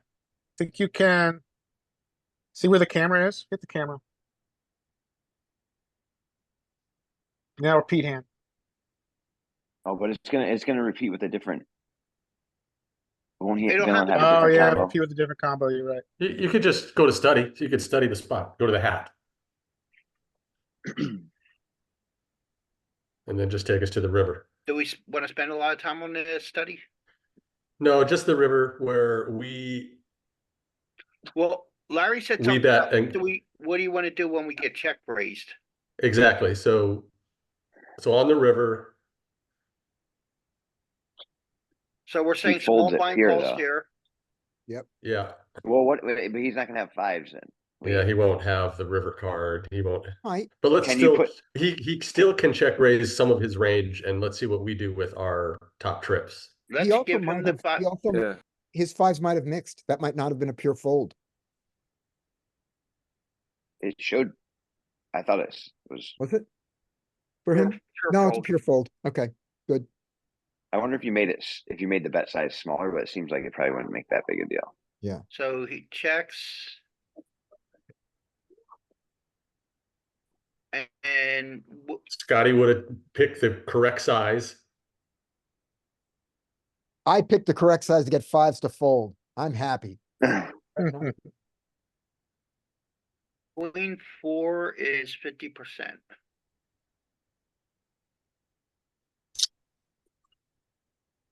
What's his then most in your common raise face. size? 65% is his so- common. He raises to 27. Where's our calling threshold? Ooh, We are. We are starting to fold indifferent. queens. We are shook Trips and we're folding. a lot. yeah, I'm not surprised. I am. I'm miserable. Honestly, in game, I don't think I'm ever folding trips. So this is always interesting to me. So our pot odds are 30%. So if you go to breakdown and we look at our calling threshold and see where that lines up with our assumed equity. So our equity here is, well, obviously it's 6.7. We're folding that. So if you move up and see where our threshold is. So 29. So this is gonna, yeah, so we're essentially matching pot odds here, right? Because our assumed equity in solve is 28%. And that's like the very bottom of our calling. If you go through this, yeah, we're all on these 29, just above pot odds. 29. Now when we go up and see what our full call is, what is that? So that is, yeah, so now we're 2 points above pot odds. And that's just a little bit better. Maybe it's blocking. Is that blocking anything? I like So- the, It looks like around 30% is the threshold for full call. Which is interesting, right? It just shows us that our theory about pot odds versus equity was always correct. But Solver look at doesn't know about pot odds and it doesn't know about equity. yeah, look at look at the big bluff though. I love what the bluff is. The bluff is Jack 7, Blocking sets, blocking full houses. otherwise Mhm. known as full houses in a paired board, yes. Right. We're blocking the Jack Jack and the 7-7, but we're also importantly blocking the Queen Jack and the Queen 7. So when we do this bluff, does he ever fold a queen?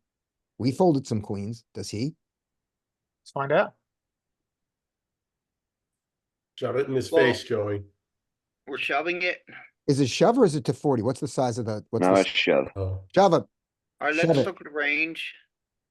Shove that Yeah, Jack there's 7. no 40s, just All right. shove. Shove it. I don't think we're that deep enough to find those kind of folds. Look at queen it. fives, queen at sevens him. are all Is full only houses. calling full houses. Yeah. Even folding a full house. Folding the Sevens. sevens. If any of you guys find that in game, I am going to put you up for a poker coaching seminar. Only if they Yeah. Only the best Yeah, but, players like- will find that. Who's gonna fold a full Mm. house in game? Oh, No one. And like the other side of this is like in game, I don't feel sick with the queen 4, but like the guys I'm playing against are not going for the river check raise here. no, they're not check raise bluffing. Like, No. yeah, like unless the guy's just like a blaster, right? Like it's just a maniac. Like you're not gonna see that without getting shown something probably Yeah. better than my queen 4, I assume. A lot. Yeah, I So- agree. All right, what is our highest EV call? So Hmm. if we consider that population is not matching this with like Jack 5, 7-5.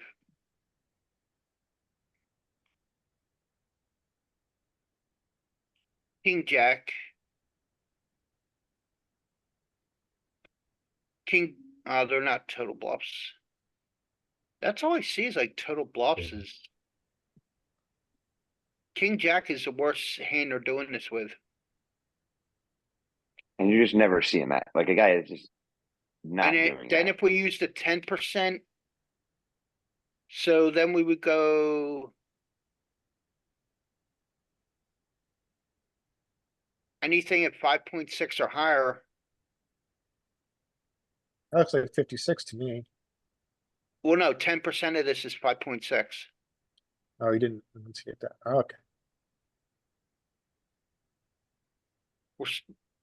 So if we're assuming that type, we're still folding king, queen. I mean, in population, this is probably right. Ugh. So using the 10% of aces rule to modify the solver hero calls. Is that what you're doing? Yeah, using 10% of the top EV hand. Are you on the right node? Mhm. Huh? Mm. Because Yeah. you're on the all-in node, right? So raise Well, it all doesn't in. matter. It doesn't matter what. Yeah, This he's- chart doesn't change no matter what I click here. Unless it moves to the next But yeah, as player. long as you don't move. So this chart doesn't change no matter what is clicked in here. Got it. So if we assume that our villain's only going to check raise just the very top, we do have to fold some of the trips. Yeah. So you're going on the rule of 10% of our highest EV hand. Yes. So then we're folding everything except the bluff catcher, which is Jack 7. No, that Jack 7 is our No, I bluff. think That's our Jack bluff. seven's a That's our bluff. bluff. Yeah, that's us bluffing. I mean, even look against a solver. Queen 9 suited is negative 28. Yeah. EV to call. So fold this, fold to 0.3, fold to 0.1, 0.1. Yeah.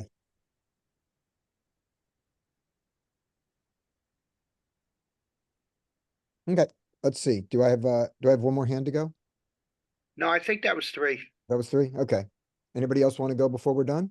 Before we move on? See how much I lowered our score. We were at 91% before I took over. I'll give it a try if we're still gonna train. All right, good. Oh, Oh, he reset the session. I reset it when I clicked the wrong button. Excellent. All right, you're up. Nah. So Scotty got a 0. I did not get a 0. That's what the score says. I did not get a 0. I have 0. Nah. moves. I did What are we, fine. what are we doing next if we don't do any more of this? What's the next plan? Well, I think the next thing we usually do is go if anybody has hands. Do some hands. That sounds great. Ooh, I gotta get some. Okay. Skate, you're up. For hands? Yeah, no, for you got three blind versus blinds coming, and then we're gonna move on. Oh, Okay. okay. Yeah, Skate volunteered. All right, so we did this. How do we change hand? And you're not sharing, Joey. Oh, okay. Yeah, because I thought we are moving on. Yep. Because it's almost 2. Yeah. All right, so do you want to replay Queen 4? No, we'll do another hand. I'll be quick. Just click All through right, it. so You want to do the same hand or? No, Joey's just gonna run through this and then we'll get you a new one here, I think.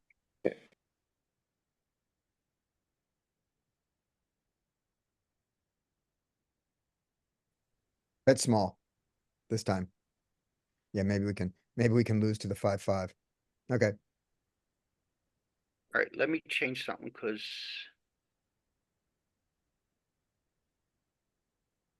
input mode was after action.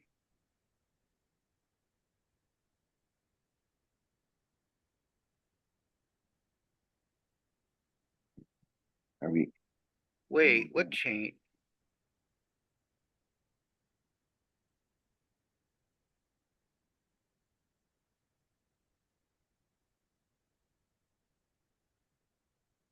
Oh, you had jumped all the way to that node. Okay, here we go.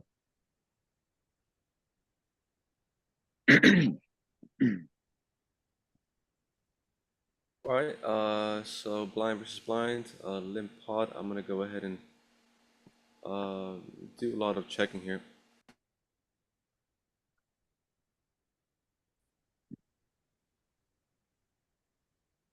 Our raises are gonna come from the bottom. Okay. So we have a pair, we have backdoor here. It is a limp pot, so small blind can't have jacks. I'm gonna want to do a lot of checking here, and if I am gonna bet, probably bet on the smaller side, maybe 1.5. But one's not an option. Yeah, he said 1.5. Yeah, 1.5. But Oh, okay. let me just make sure. Okay. That's when Yeah. we looked at the reports earlier, Skate. Yeah. Whenever it goes limp check, Yeah. all of our bets are 75% or larger. And that's obviously something that I've made a lot of mistakes with because a lot of times I'll just throw one chip out. Yeah. Okay. I'm just trying to run through my head if small blind is trapping a lot with their jacks. I'm assuming they are, and or if they're betting some of them. Well, I would think they're gonna check a lot of them. So yeah, that's gonna lead me to I think probably check large portion of the time, maybe 50-50. It's more 50-50. Yeah. More. Yeah. So yeah. Like your better queens might be betting more often, but this is kind of a weak queen at it too. Yeah. And it just Right. needs you just need no protection on this board. And there's no draws that you're really going to get value from either. Yeah. Yeah, and you're just gonna fold it like there's so much junk that's just gonna insta fold here. You keep a nice wide range for small blind to turn here. Yeah. Definitely mostly checking now. Oh, what a great card. 50-50. Mm-hmm.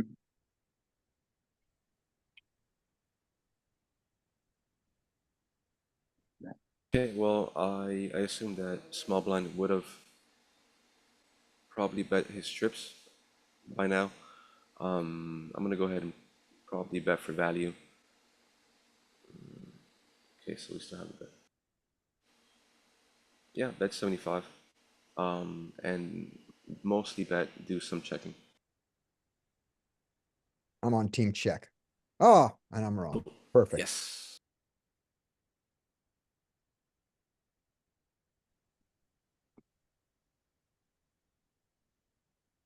All right, Uh, now what? Can you get value or I don't believe so. You know, once he called a turn, what did he call in turn with? He can't be calling with pairs, but he could still have. Can he still have trips that he checked back the turn? I'm still gonna check back. I think, but I'm not sure. I'm gonna. Yeah, I'm probably gonna go with check. Come on, bet 30%. Just want to see if it was I that. wanted 30% too, but Yeah. I don't think is that that's not really a sizing here. No.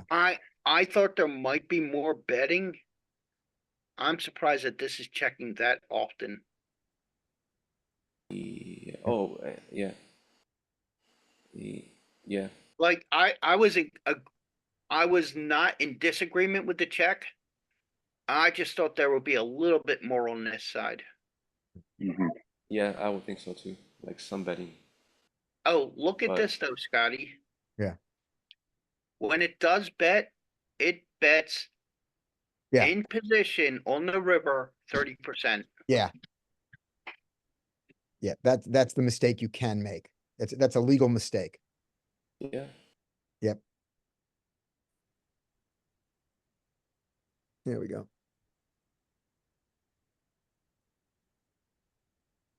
All right. So yeah, same as before. I'm gonna check back.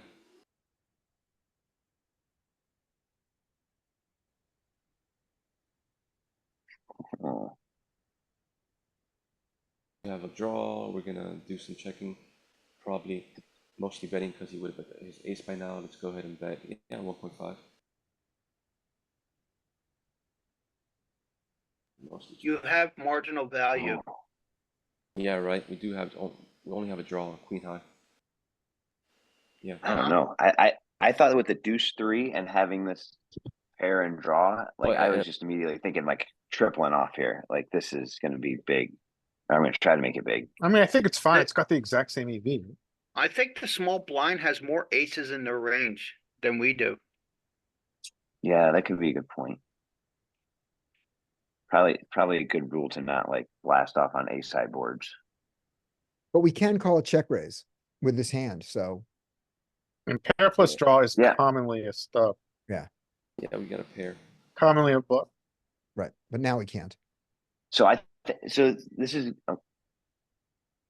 Right, oh, Yeah, I would think wonderful. we did a lot of betting on the flop there. Okay, oh well. It's interesting. I wonder if the 6 is an equity shifting card because his calling range has got so much 4-5. I'm gonna go ahead with C. With what? C, C, C for call. C for call. Oh, Yeah, he made it really easy. Yes.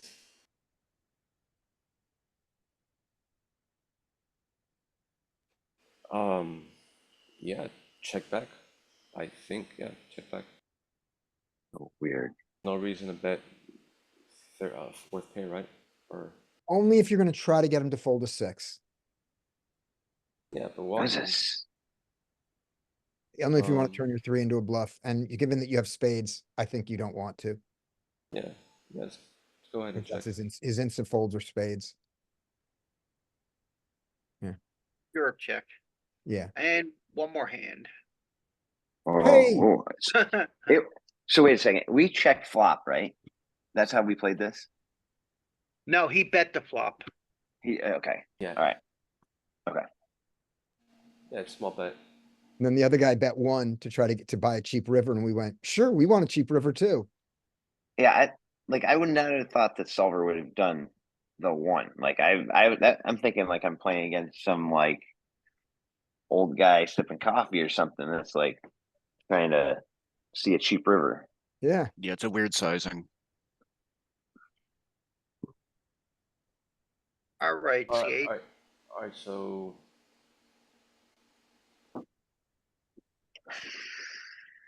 Check back. I do imagine we do more of the raising with like more connected, maybe queen 9 starts raising, queen 8, maybe a lot of checkbacks. Queen 10. It does some. Does have some. Well, in the offsuit side, we're gonna have more raising than the suited side. Really? Okay. Yeah, we'll look at that really quick when we're done this hand. I don't think there's any reason to. Yeah, I don't think there's any reason to call here. I think it's a fold. Yeah. We're done. Let's just.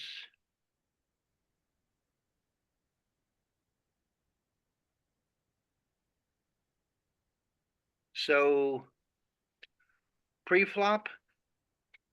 Like. Our queens are checking behind much more than. Our suited queens and kings are checking behind more than our offsuit side. Yep.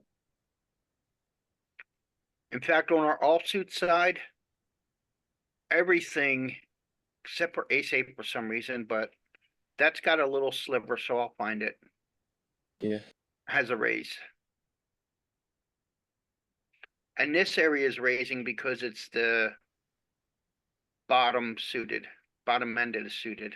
Yeah, definitely a little weird corner over there. Well, this is the pattern that Scotty showed us in the earlier. It's easier to see on his solution because he doesn't have the mixed. He just makes everything one of the Yeah, I'll show colors. it to you. Could you remove the check, the green color from this chart? Or just show the betting? I guess the other way around. Yeah. Yeah, okay.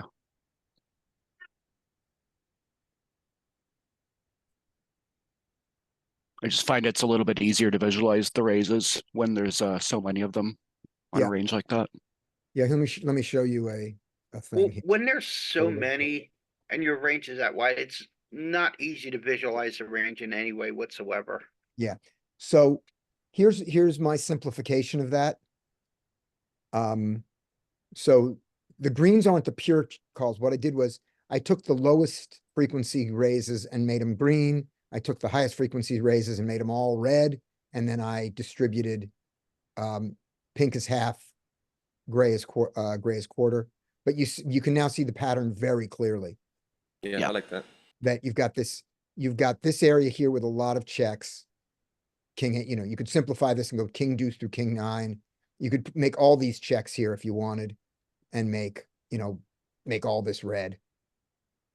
I'm just surprised it likes the ace eight suited. Well, we were saying about talking about the suited variety, but see, it Yeah. likes ace eight, ace six suited there It always finds those weird lines with ace six through ace eight. more than ace five.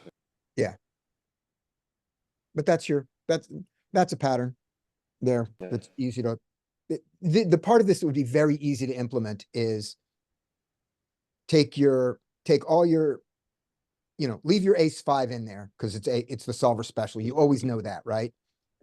And make this whole region here calls. Ace eight down, king nine, queen nine, jack eight, and lose nothing. Then raise this entire swath here. Raise this pattern here, and then raise in this range. And you'd have this nice triangle here, and you wouldn't be very wrong. You wouldn't miss much. That'd be a really, really simple pattern to do. So we're folding ace four off, right? Ace four, ace five, ace six off. Or You're not no? folding. You're are we looking at this? This is you're checking behind on their open limp. So there's no folding. You're in the big Okay, blind. right. That's checking, Yeah. right? Yeah. Sorry. So it's just what do you raise? And you picture it this way. You raise this for value. You raise this and this for bluffs. A nice triangle of just do that triangle. I mean, I'm still calling it a triangle. Sorry. Do this three-armed boomerang here and let everything else go and you'll be Yeah. fine. The boomerang. Yeah, you'll be just fine. Those middling suited queens just function so nicely Yeah. as checks. I find they're sort of like the textbook marginal middling Yeah. holding right there. that'll realize equity post flop well. Okay. Cool. Shall we do some hands? Sounds good. Okay, I got one just because I'm already sharing the screen. So See here's what? one. We are deep against a couple of people. Let's see if that's the person we play against. Nope. We get a raise. Queen 10 against the cutoff. We have to defend. Right? Yeah, Yeah. how are Queen you 10 against the defending? cutoff. All It's mixed a call. personally. Yeah, Queen 10. Queen 10 actually, let me see. Queen 10 against the cutoff. I Mostly think call. you can No, we do, can I fold think it. you can do, We can it- fold and call. but it's mostly call though, isn't it? I Yeah, wonder but if this no raise. larger size allows you to All fold at a higher frequency. Don't be fold it. shocked. You three bet it. I three bet this. Yeah, Yeah. that was my Yeah, mix that's what I was between gonna calling say, and there's three a betting. mix. Yeah, you three bet you're gonna three bet all the Broadways, all the offsuit Broadways, Jack 10 also. Ace 9. Queen 10 is at the bottom of that range of, I'll take all of the offsuit Broadways and do 50% raising. Queen 10 is probably going to be more likely to just either fold or maybe call, but less three betting with Queen 10. I think I skip Jack 10 Okay, to three That bet makes with. sense. okay. But this is I not don't really fun. like a fold though. Fold seems kind of silly to me. Let's Well, take, it's rake, man. yeah, let's take It's a Okay. bitch. let's take a look Yeah, I at it. am curious about the frequency. It's zero EV in the whiz. Like, Calling, you mean? We are yeah, sitting it's like totally on the very bottom cusp. Oh, okay. Fair enough. Because you're not calling your 9x, it's your 10x is the line here. Yeah, Scotty, absolutely. You're in 500. I'm gonna get out of there. We're at, and I'm only 100 deep against this guy, and I am at an L50. Yeah. There we go. So your queen 10, there we go. Queen 10 is mixing Yeah, calls, okay. mixing calls and raises. But if we do this thing that we don't love, but just for fun, let's get some idea of it. We can go to the 3x, 3x. Hmm. and that tells us now it wants to fold it against the 3. So, all right, bad on me. But moving forward, Scotty, what is your level of GTO Wiz membership? 0. Okay. I have the premium. That's why you Yeah, can get that's why we're running aggregate Joe's. reports. Yeah, that's why we're getting all Okay. that. Oh, sorry. Okay. Right. Okay. But for Right. free, I've never done prefab only like that. Gotcha. for Yeah, free, that's you new. can do pre-flop work on GTO Wizard. Yeah. Yeah, we're moving to DTO afterwards, right? After the month is over. Yeah, Or we're hoping that somebody will invest in DTO for next month. Okay. But you're gonna invest in DTO. I can Huh? do it. or we can. I'm around next month. I could do it. And I'll Is do it, I'll pay DTO you. the three-way? Is DTO the Yeah. three-way multi-way? But it's not necessarily a solver. It has solved hands. It's like a trainer And then you almost. need to look at the hands and see if you have a similar texture that you're working on. Yeah. Yeah, So we're gonna DTO doesn't have every flop available. Right. So we're gonna study It is DTO limited, rather than but using it'll it as a give solver. us a good idea on overall strategies in multi-way pots. When we have it, I think I'm around for a lot of March, so I'll buy it and then if anybody wants to give me money, they can, but they don't have to. And what we'll do is we'll do both Mondays and Tuesdays and it'll be multi-way March. Sounds good. I I like love the it. idea of Nice. you buying it, and I'll send you a couple bucks. Okay, excellent. Multi-way madness. Multi-way Multi-way madness. can too. Madness. Yeah, we could Exactly. like take turns in order to avoid, the whole chipping in concept. Yeah. I'm trying to change my schedule at my job, so if my new schedule Okay. allows it, yeah, I'll do that. Great. Okay, so here we go. So first mistake made, as played, we flop a straight draw. Check. He bets half pot. I'm thinking here that if he bets small, I can check raise this, but when he bets half pot or larger, I should be check calling. I think Makes definitely sense. you're gonna have a correlation between check raise and Yeah. his bet size. Yeah, I like that. Check. He sizes up. He's got 68 Oh. behind. I'd be folding, but That's what I I'm think I on. you're agree. very cuspy here. Yeah. Now, as it turns out, we don't know that my queen and my 10 aren't good, but we don't know we're going to get there. I call. And now the check. And he bets big, and obviously I have to fold. Mhm. But the question was, should I have called the turn against his two I pair? think, did we look at this hand last week? Did we? I didn't yeah, raise. it is. I Yeah, think we we looked at did. this hand then. Okay, The answer was, fold the turn. it was cuspy. Right. Yeah, I don't think And- it's the worst, but Okay. And, And I against think that population, I we- think we I think- determined they shouldn't call. Okay. that makes Yeah, I sense. think you're right. I think that this was not quite good enough. But the flop call is fine. Yeah, flop falls, no question. Right. Okay. Who wants Now to? his Or- turn sizing, I use that kind of as a, I see that as a sizing tell sometimes at lower stakes. Like people, when they have value, they'll bet 100% pot. And when they don't quite want to commit to a bluff, they'll do a lot of like 75% pot sort of sizings, especially when it's exactly 75% to the chip or 66% when they have broken stacks behind. I notice that a lot, like a lot. Those are usually bluffs. Right. It's a bit of a sizing tell. Okay. But that doesn't mean I'm gonna start going wild in a spot Yeah. that's a clear fold. I'm glad I didn't check raise it. Yeah. I would have been alright, so so- tempted. Yeah, but did we determine if check raise was a decent option there? Do you remember that I on don't, the flop? Don't remember either. and I didn't remember that we done it. Okay. You got a hand. Alright, multi-way. No read yet. That's new table. Interesting flop. What are you guys doing here? Well, what does the first player do? I assume check. Yeah, sorry. Pick my checks. Yeah, Check. I'd be checking pretty much Check, range almost. check Yeah. range. So We're check. low jack and this is single raise pot. Mm-hmm. Okay. Yep. I'm in hijack, actually. Oh, right, yeah, seat open open. seat. Oh, Yeah. see, All right, understood. So we got check. And this guy comes blazing. Too big a size. It's- That's not that bad. It's hip pot. so let's just focus on what my play should be here. I decided to call. What do you guys think? It's not I would wrong. raise. There's no way it's I like a wrong. raise. You could raise. You got a million equities. Yeah. Just because of how So- deep we are, I'm trying to build a pot here personally with this much So Okay, what equity. hang size on. would you use here? Can you pause for a second? So this Just doesn't, pause. It's paused. It's paused. No, it's not. It's Yeah, it paused. is.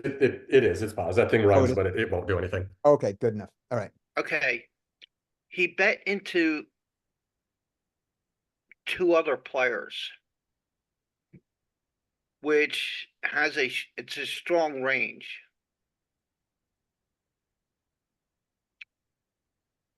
You do have your ace and king as outs when you call. But if you start bloating the pot, you're now taking outs out of your category that might win the hand. Because you filter his range. Yes. So. Yeah, so We're the- all. See, Sorry, I'm go not, ahead. the other question I have here is. In a multi-way pot, when someone's in the back seat here. And the RFI checks, how often do you see people over bluffing in the imposition spot here? A lot. A Agreed. it is a lot. lot, but I So think I it goes think- down significantly multi-way.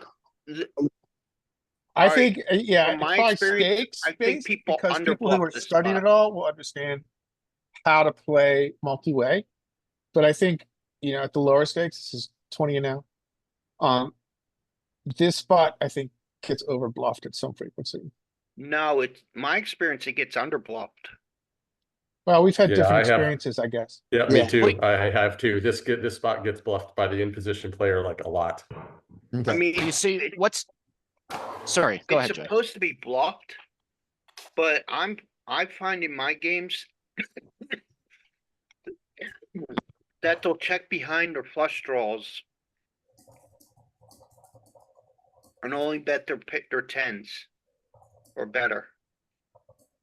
Yeah, I feel this bet is very heavily weighted towards some sort of like Jack 10 suit. Like this doesn't even bother me. This bet, even if he is betting I value mean, here, it's he just I have should such be substantial he should be equity. doing this with, he should be doing this with queen jack, with flush draws, with 100%. Are you Yeah. unhappy with your ace king diamonds against those combos? No, he's jack thinking about, 10, he's thinking queen about, 10, king 10, ace 10. 7, 8, 6, 7. And I'm happy to get the money in. Yeah, this is a versus draw those heavy combos board. right here. yeah. So You're getting what- the money in free here. No, I'm not saying all of it, but I mean, like, Yeah, look so how if look I how had- deep you are here. You're in really good shape against Yeah, even we've his got If I tons had of the equity chance, I value would on that, absolutely but- get it all in right now. Absolutely. You're a favorite against, I think, almost against top two almost. Not a You're you favorite, guys but are you're helping getting, to get to you a check have the raise here, which I appropriate think is a equity. good play. you're a favorite against anything except two pair or ace 10 and king 10. But even against two pair, you have the appropriate equity to get it in.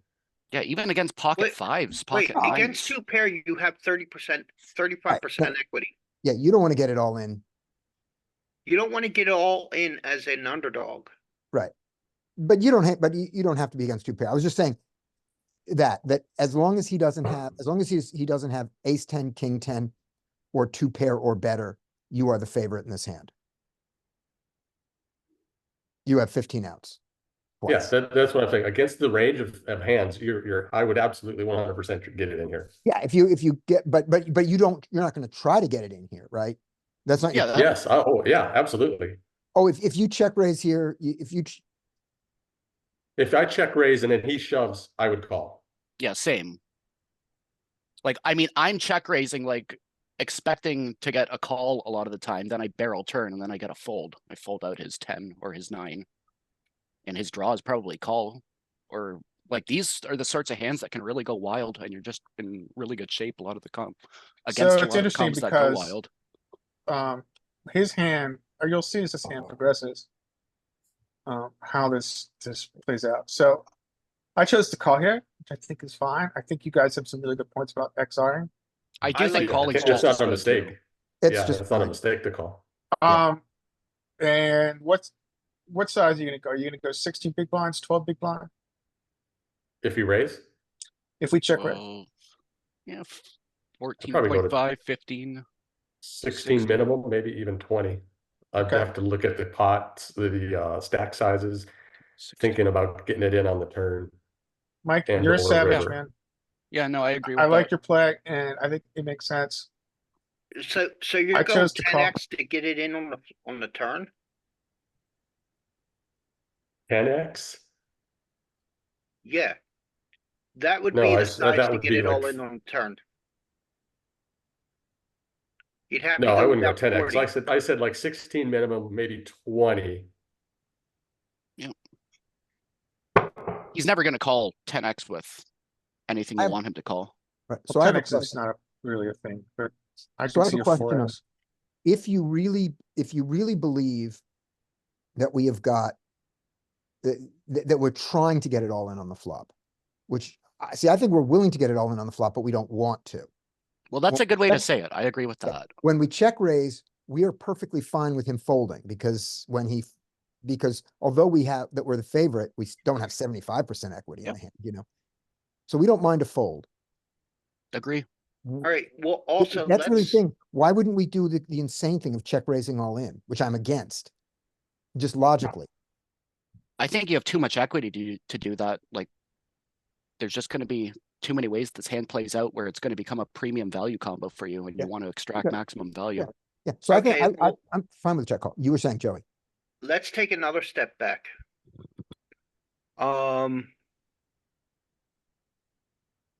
When we think solver terminology, the solver's going to play passively with the nut flush draw at some portion of the time. Yes.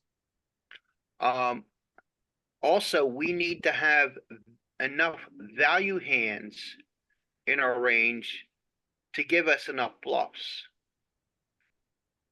I don't see that we're going to have a ton of value hands that are going to want to check raise here. Well, you have like all of the diamond draws, pocket No, tens, pocket nines. No, value. Pure value. Aces and We kings have- are high. Need They're value. not We have value. sets of nines, sets of tens, Yeah, 10 that's 10 fine. 9 9, suited 10 9 suited. Yeah, So you have a lot. and the over and the Yeah. overpair. So We have that's aces, kings, queens, jacks. 8 combos.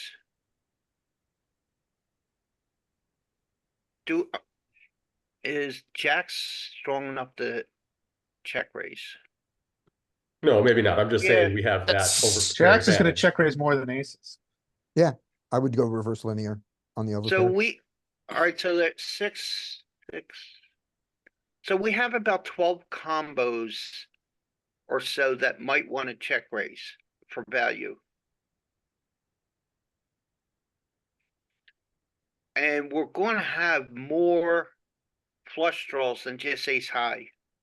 hmm I think with the ace high and 2 overs, I would say it's probably preferred to call. Calling maintains the equity of an ace or king hitting and us still winning. I think once we check raise, we're either against a draw that he's going to call that's. If he calls with a flush draw, that just sucks for him. But his value range that he calls now are single pair draws will not be any good anymore. Hey, so can I jump in here? I just joined and I apologize for that, but I think Sure. Joey's making a really good point, which is that when you look at the number of, made value hands, there's probably more, quote, natural bluffs like straights and flushes than you're going to want to bluff. you're going to want to raise, which so now you got to have to choose. So the real question is the nut flush draw something you want to choose to put in your raising slash bluffing range, or your let's just see if we hit it calling range. And this is a point where I get really lost as to how to pick, because sometimes it doesn't matter. But in this case, I would say one of the factors is well, if he actually goes over the top and 4-bets me, I'm sticking around. So that's a reason to do it, because the risk of raising is you get re-raised and you have to fold your draw. And in this case, you're not going to. Whereas let's say you had a 7-high flush draw. Well, you might not. Now, the counter to that is it's not a great draw. You'd rather get a fold. But I think that, and I don't know the answer to this, but I do think that a situation where you can raise and safely call a re-raise is an argument for raising. Yeah, so I think if we were to look at this in solver, it would tell us that we're calling here against this sizing, and that's because we're really we have the best draw that we're gonna have, where we have 2 dominant over cards, and we're drawing to the absolute nuts. See, I just really, really hate calling, trying to make a flush. That just seems like such a terrible, terrible play to me in like almost every single instance. Like, And you might But be, in a- I are mean, you gonna- so But you solver, you can cannot- understand why solver likes it, right? Solver likes it because it has 2 dominant overcards and it's drawn to the nuts. oh yeah, And no, absolutely. But when we call, we're keeping in his bluffs, including, But, most importantly, his lesser flush draws, which we're gonna stack. Okay, can I ask a question then? How are you going to bluff every flush draw you have in this spot then? sorry, You're as you're asking king. This. I'm confused by what you mean. Like when these You diamonds just said miss? you don't like to call, with flush draws, you'd rather raise with them. Well, yeah, usually. Yeah. Are you going to raise every flush draw you have? No, absolutely not. Which So ones are you describe how you differentiate between the ones you're going to raise and the ones you're going to call. I tend to raise my strongest ones and my weakest ones and call my middling ones. So is that an argument for raising this one? Yes. I think the solver does the opposite. The solver will call the nut flushes, raise like queen high, jack high, Right? and lower. Okay, It because starts bluffing. It starts bluffing from the bottom up. okay, well, most of my like check raise. Okay, so the flush draw check raise combos, like those are going to be a lot of the lower suited connectors for me and a lot of the strongest broadways, and like maybe the 10-9 suiteds and the 10-8 And- suiteds would function as calls for me. Or And wait, let's- there's a 10 on the board, but Let's look at this other thing too. 50% is a large bet in a multi-way pot. mhm. What bets do you tend to check raise more often? Small bets or large bets? Well, smaller ones. So But I I'm think not like that's- really worried about the sizing with these stacks at play. Like single raise pot, we're only at what, 12 big blinds n- right now? It's not about SPR, it's about pots, it's about the pot size. We just, in general theory, even if we had 1 million big blinds, the Mhm. larger the bet, the less we check raise. Only Okay. Gary Aldenstein has a million big one. Yeah, there's a strong correlation between bet size of villain and our check raise. Frequency. Absolutely. So before you solve this, Larry, I'm going to say the same thing to King, just use slightly different words, which is this. So you don't like to check, call, and just try to make your flush in general. And I understand that. And that is, the people who just call their draws are not Okay. playing good poker. Got that. I'm on that side with you. But in Okay. this hand, the arguments for this one is not only are you not just drawing to your flush draw, you're also drawing happily to your ace and your king. You also have showdown value. Absolutely. So this hand does not fall very strongly into the category that you're uncomfortable with. Of I'm just calling for my flush draw. So, well, are you not more happy to blow up the pot then, or play a larger pot with this combo That's because of that? That's the other argument. But if you're not going to do it with all your ace highs, if you're not going to do it with all your nut flush draws, then this one's getting stronger and stronger to be one of the calls. Oh, all of my ace high flush draws, I would Okay. check You're raise. going, okay, you're going to bluff all your ace high flush draws. Yeah. We know the logic behind that makes sense. There's you see the other argument and you find that this one more compelling. We know that the solver doesn't do that. That's what we've learned. Okay. Now, and you know, I personally not saying the solver is absolutely right. Right.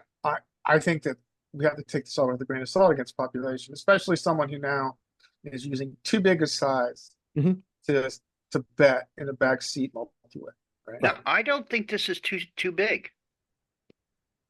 I would argue that this is a large size for a multi-way pot. It is, but on a 10-9 board, what do we do when we bet? Okay, the range of Why don't you sizing, answer your own question? Yeah, go ahead. the range of sizings in a multi-way pot should be about from 20% to 66% at the large end. Okay. With a strong skewing towards a smaller size.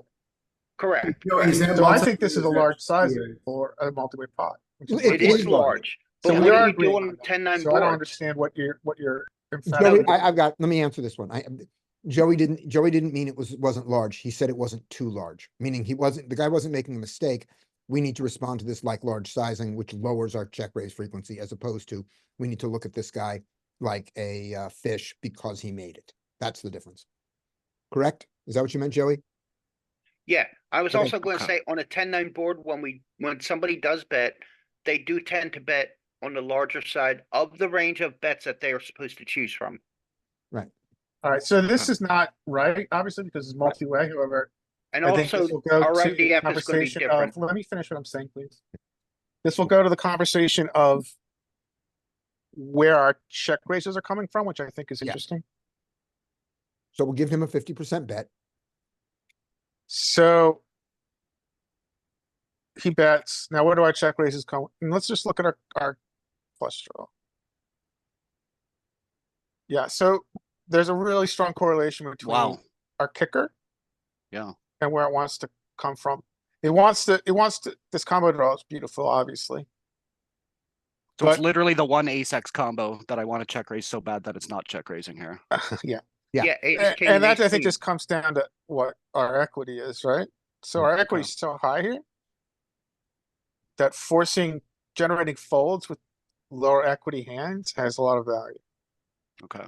Yeah, I don't mean to die on this hill too badly. It's just like all of my poker instincts and everything I've studied towards these like high equity drawing hands. It's just like I've been trained to just play these very aggressively as like, And I aggressive think check that raise. might be fine against population. I mean, I think we have to take solver with a grain of salt here.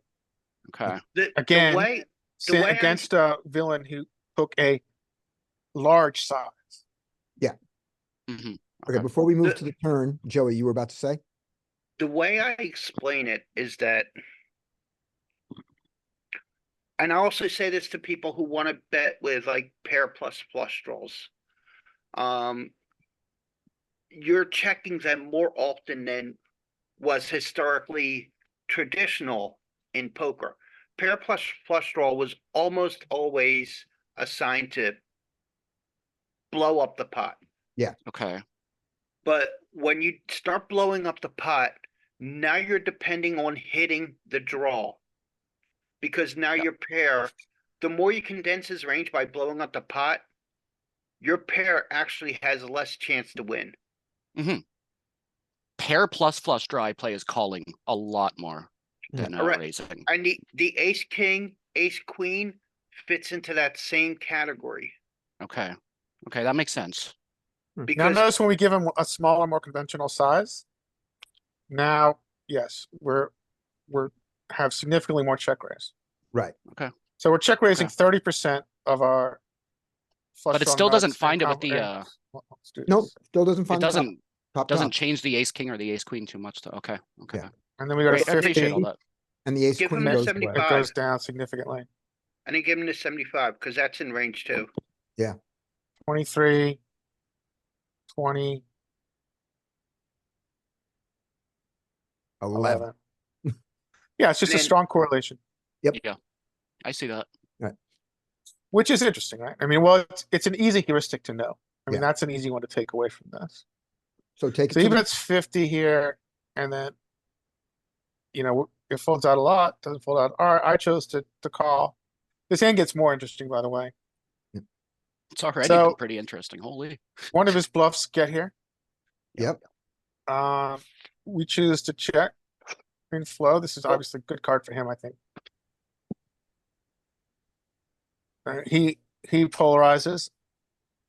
I don't think there's any, well, what do you guys think? I Just think you call. can still call. We, Yeah, this is a pure call. I mean, this That's is too this big is for- never a fold to this size. Yeah. He'd have to, I think we'd call it B125 here. We could check and solver, I don't know. but I think we're gonna call an overbet here. Yeah. In solver. It's this sizing with this combo. So we call, and now it gets even more interesting.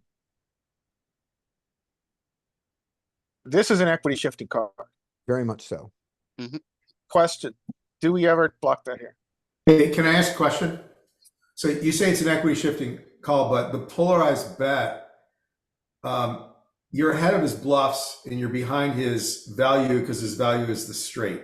I mean, if you say the value is the straight and he's polarizing correctly or kind of correctly and he's bluffing, your ace high was good before you hit your ace. So why is this an equity changing? Because it changed the top pair, right? But is he polarizing like Jack 10? I mean, we could check, but I think at some frequency he's going to polarize with Jack 10, yeah. Yeah, okay. Well, if he, but in the pure polls, I would say, I don't think it's as equity changing as some. I mean, because of the polarized bet. Right. So So Josh, the answer, there's two ways to see this, right? If this is equity shifting. One is we can look at how the range versus range changes. We can do that. And the other is to see if we have any donks. We would only have donks here if this card significantly changes equity. And we can check that. I'm being a little bit of the devil's advocate. I mean, obviously the ace doesn't hurt, right? But Yeah, I see your point. Yeah. I see your point Josh- that we could be either way ahead or way behind already on turn. so Josh, good. here's what I, oh, I'm sorry, Larry, you were still going. No, go ahead. No. Okay, so here's so the list that you gave, against the straights, we're still behind, and against all his bluffs, we were ahead anyway, and we still are. So what? Here are the hands that I think fit into a 75% bet on the turn. I think ace 10, king 10, jack, jack, queen, queen, all fit into that. And I think he can have all those hands.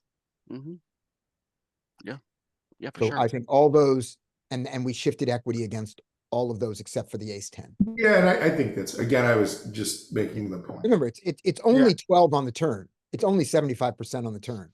That's, Yeah, Yeah, so it's this not is, massive. this is polarizing. I think it's he polarizing, it's should, not- in theory, have overbets here. Yeah. Because one of his bluffs came in, and this card is generally good for his bluffing range. Most people aren't gonna find that, but, yeah, so I think it's a good idea to play devil's advocate on river here. But I think this is an equity shifting card because it shifts the top pair. And Yeah, I would agree at 75%. I mean, again, if it was 125%, I think the point I'm making probably is a little bit more valid. yeah, I think at 125%, you're right. All right, so to finish this hand, he now chooses to pot, Wow.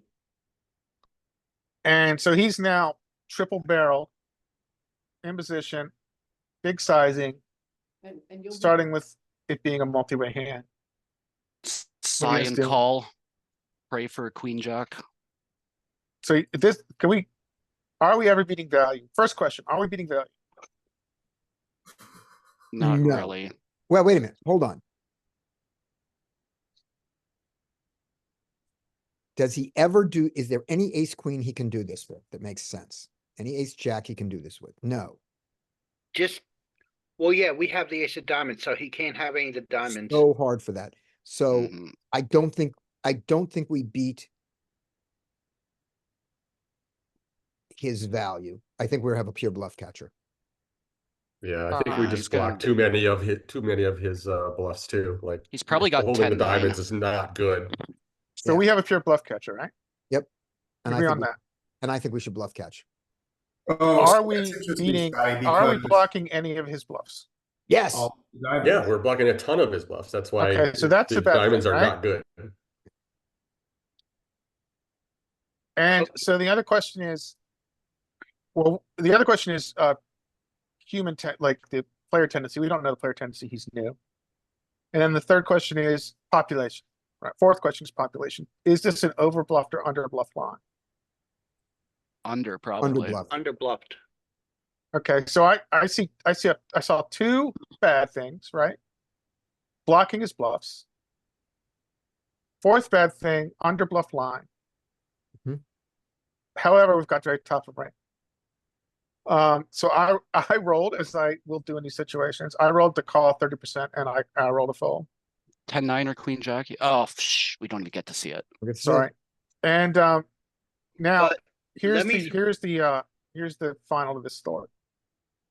This guy was this is his second hand at the table. He ended up being a fucking maniac. Okay. Okay. Absolutely I- insane over the next 2 hours and bounced off like 3 buy-ins. Yeah. I Um, hate that so which much. I can see it. Captured a portion of. But you did not know that at the time. That is Yeah. correct, sir. Mhm. Yeah. Okay. Now, let me throw something out there. It's going to be controversial at first, when you first hear it. When population triple barrel bluffs, it is very safe to assume that they are not balanced. Mhm. They are shifted towards value. When you have a hand that is a pure bluff catcher, fold it 100% of the time against somebody who could be shifted towards value. Yeah, I The agree with that reason 100%. Huh? I agree with that 100%. The reason being is that if he's balanced, if he's perfectly balanced, like if he's betting 40% and he has 20 value hands, he's supposed to have 10 bluffs. We break even on every single pure bluff catcher. But if he has 20 value hands and 9 bluffs, we lose over time Mhm. every time with a bluff catcher. And he probably has way less than 9. So if they're just one combo short of being balanced, we lose by calling with a pure bluff catcher. And now we know this player later in the game showed, yeah, Larry could have called with his bluff catchers versus him. But as an unknown, or most players that you see, if they triple barrel off, Godspeed Toe saw some report from a MDA or something that showed that the river is seriously under bluffed after a triple barrel. Mm-hmm. Josh, Yeah, I it mean, was on Global Poker Online. I don't think that's controversial at all. That's perfectly intuitive and accurate. Well, a lot of people start arguing with me. It's like, well, don't you got to call sometimes? It's like, no, you fold all the time with just a pure bluff catcher. Are you guys curious then- what solver would do in the situation? Yeah. And I then mean, the way that No, this I'm- hand play. Oh, sorry, go ahead. I'm not, because the MDF. I'm getting not to the turn surprised, is- but I think others are, right? Yeah, So let's I go, am. MDF let's getting look to at the it. turn will be miscued. Unless you use the large bet. So hijack, so we call here.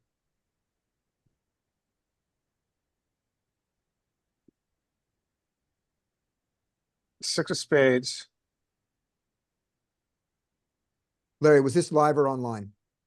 This is online Online. on Global Poker. Thank you. Check pure. So he's supposed to polarize, right? That's what he's supposed to do. He's supposed to be 125. Are you supposed to be 175? Oof. Because this card must bring in bluff. So right here. So you look at range versus range.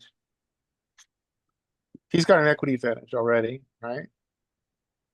And then we go to hijack after this turn, right here. Equity advantage.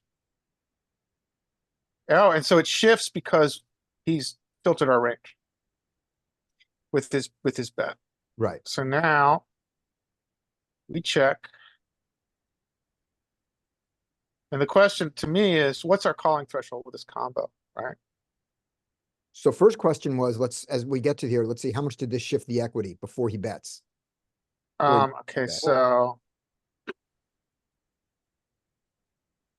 Yeah, we've got an equity advantage on this card. Okay. So this was an equity shifting card.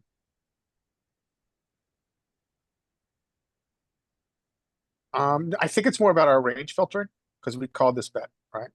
So we called his Oh. bet here. Can we see the difference But- after the call Yeah, sure. before the, Yeah, we I can. mean, I think it lets So us, here, so we're out of position, we're hijack, right? right? We call 45-9, and then this doesn't take consideration our call. Yeah, I don't think So you we're can. 45-9, yeah. and then here, because we called, we're 52.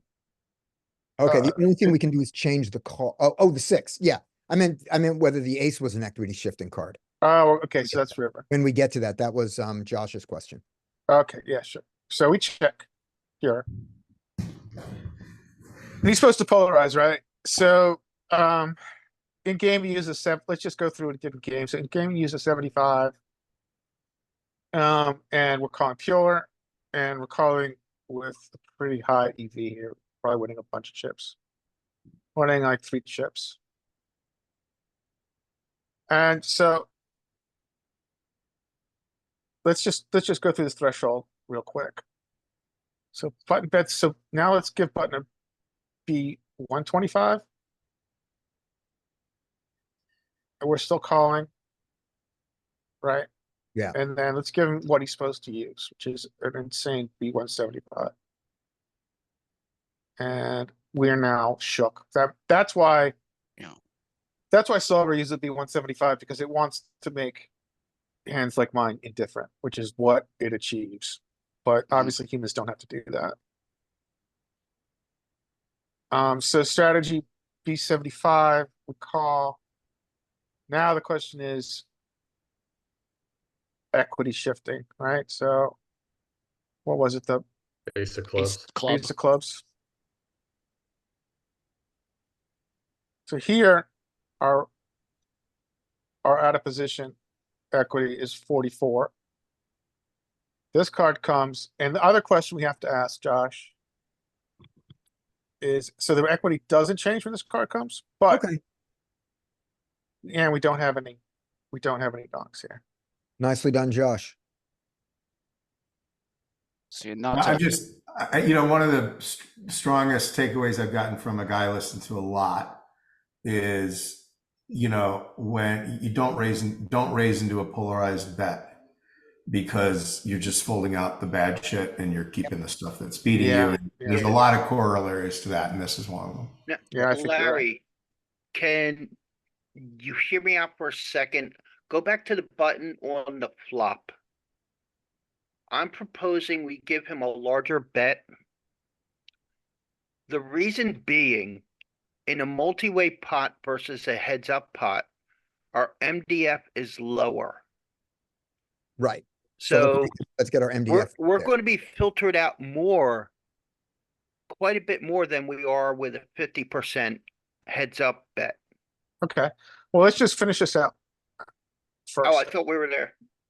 So We wanted to look at one more thing, and then we'll go back. to- check, and then where do our hero calls come from when he pots it? So he doesn't have the ability to pot it here. Solver doesn't, but if we give him a B85, what's our hero?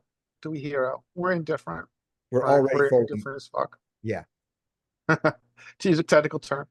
I think I'm curious if our expected value goes down against a bigger size, or this is a pure hero call. It has to, yeah.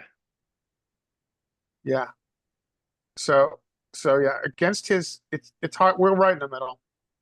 We're really indifferent to his sizing, in theory, right? I think so I that we've established that against population, we can overfold here against a triple barrel. Absolutely. I would have played that wrong. Yeah, Okay, This- let's go back and give the larger size on the button. Sure. You want to go 75? my or only 125? my only thing about doing a multi-way solve in the solver like this is heads up is on the button or on the flop when the button bets, our reaction is going to be tighter since he's betting into two players and our shared MDF is lower. Right. Yeah. So I'm click on gonna, the button. oh, What's sorry, I his thought you were done. largest- Go ahead. What's his largest size he can use on the flop? In reality, he can overbet. 125. Alright, so Let's do it. alright, let me do the shared MDF real quick. He bet 50% of pot. While you're working that, I'm gonna make one mention of something that Scotty said a long time ago, which has stuck with me. So Scotty talked about just the human emotion of hitting your top pair here. And how it's such an endorphin hit to be in a heavily contested pot and hit top pair, top kicker. And that will draw us sometimes to overcall because we're like, this is awesome, right? What else was I here for? Yeah, this was one of my Yeah, this is like one of this my is the 15 dream. outs. But it's important to temper that by understanding what the villain behavior is. Yeah. Hey, So can I comment on that? Sure.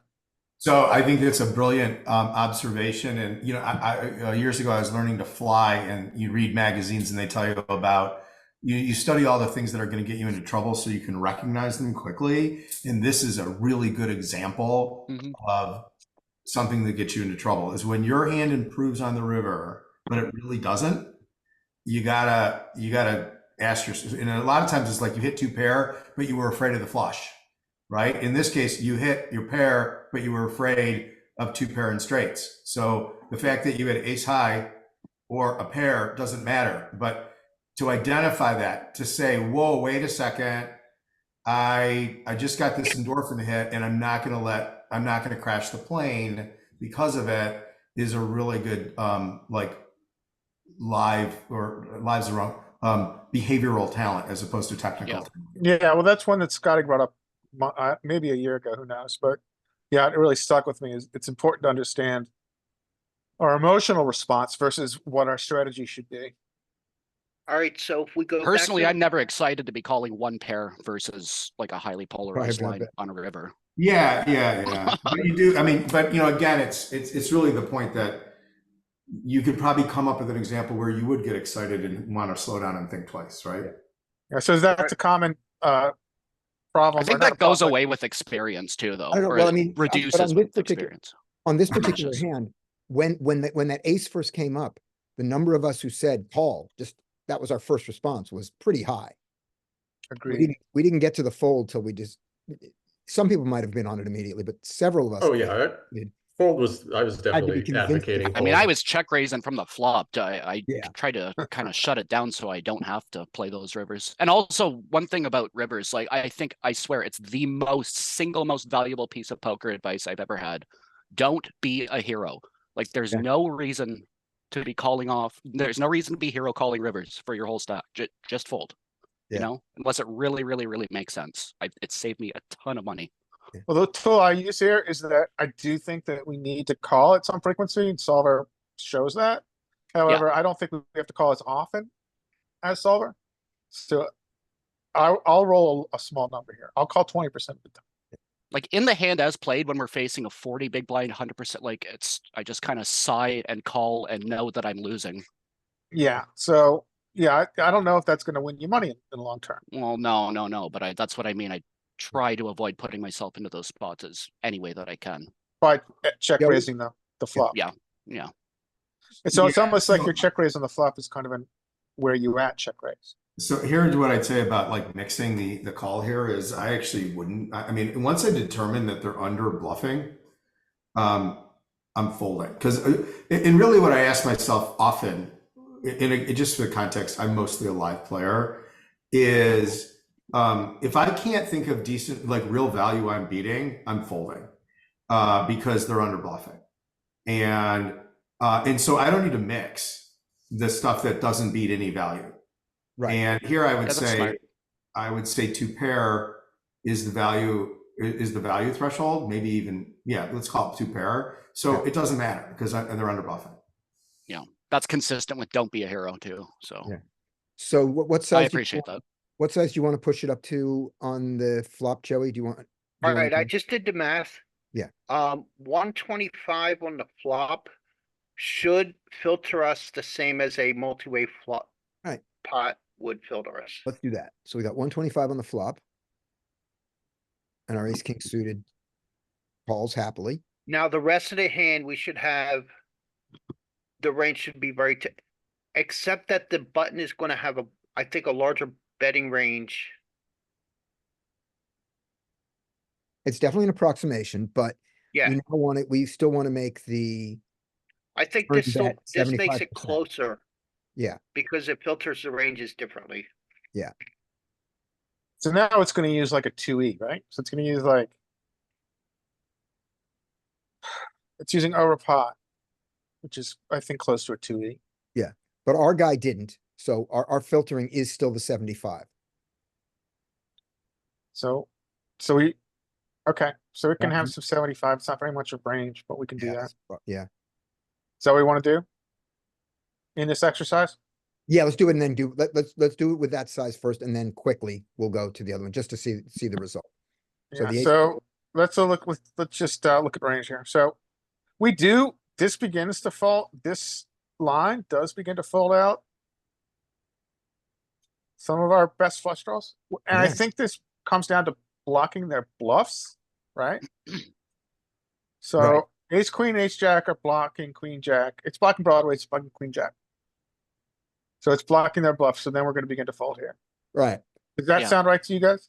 Well, yeah, yeah. and like the way that I would level myself into calling that river is convincing myself that I'm unblocking queen jack Yeah, yeah. Right. And so, And you've also and so, river, yeah. with the ace king. I mean, Yeah. not with the. and obviously ace king, let's see what our EV is calling here. Yeah, so this is If there was a clear- way I could level myself into calling, that's how it would happen. Yeah. So. Yeah, so we're still calling. So what's it, do we want to call and see the exercise on river? Yeah, Yeah, absolutely. ace of clubs. With our hand, I don't think anything's changing, but it does change our range. So it's very interesting that our 10-9 is dunking. We do have dunks on this polarizing range. Yeah. Because now we get called by now the ace high flush draw checks behind. Yeah, that's a good point. And so the 10-9 has to bet out. And it's also interesting that when you have this crazy polarizing line that he took, well, proper and solver land, but crazy versus humans, Mhm. we have donks. And we're turning some of our busted SDs into. And we bet our straight draws, even though that's what we want him to have. Yeah, because like we got to find them someplace, right? Right. And And that's the only spot we can find them. Mhm. and we so- don't block the diamonds. And we unblocked it, yeah, and we unblocked the diamonds. Yeah, you're right. So look, we don't donk it with when our combo draw busts, we give up. So you were precisely correct, Scott. Okay. All right, check. He bets pot, which for us is gonna be the 84. So he's probably only gonna have an all-in, right? He's got some 84s. Yeah,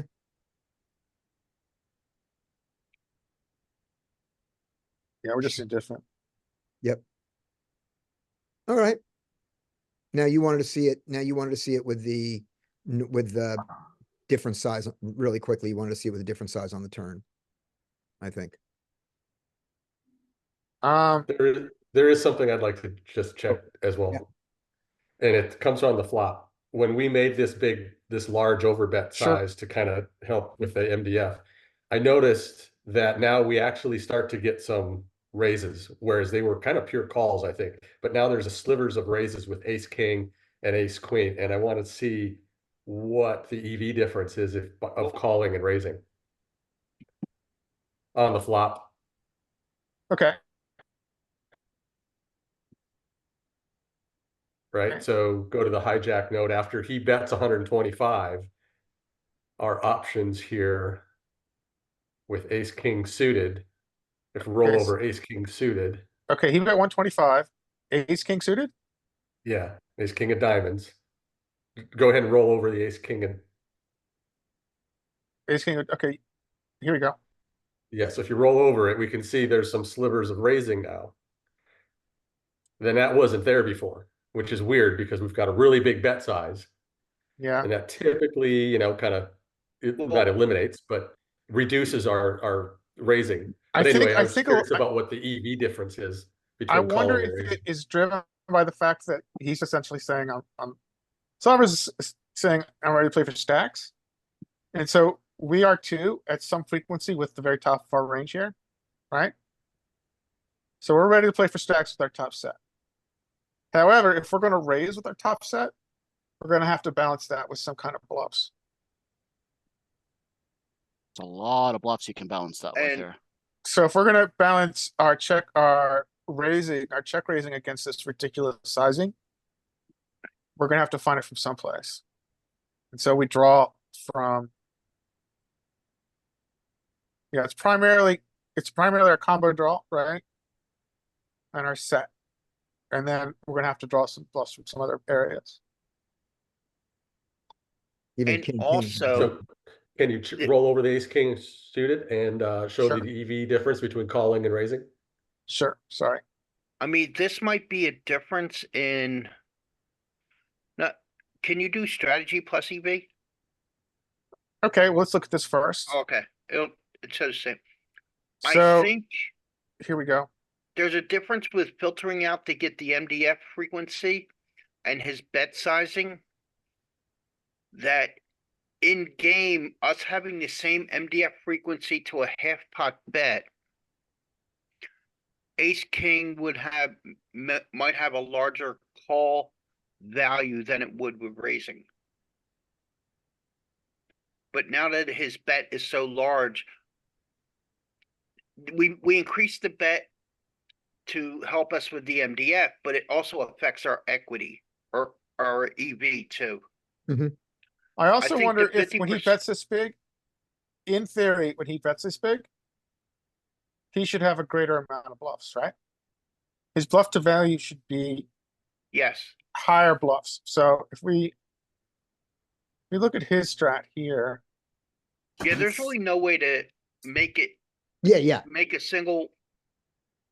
heads up solver make a really good multi-way decision.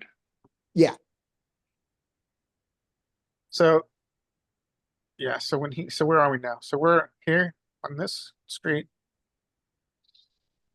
So he's just betting range here actually. So this is really, he's essentially betting range. He has only 30% check, so that's a stupid exercise. But yeah, so yeah, interesting pot. Anything else you guys want to see? In the end, I think you played the hand perfectly. Thank you.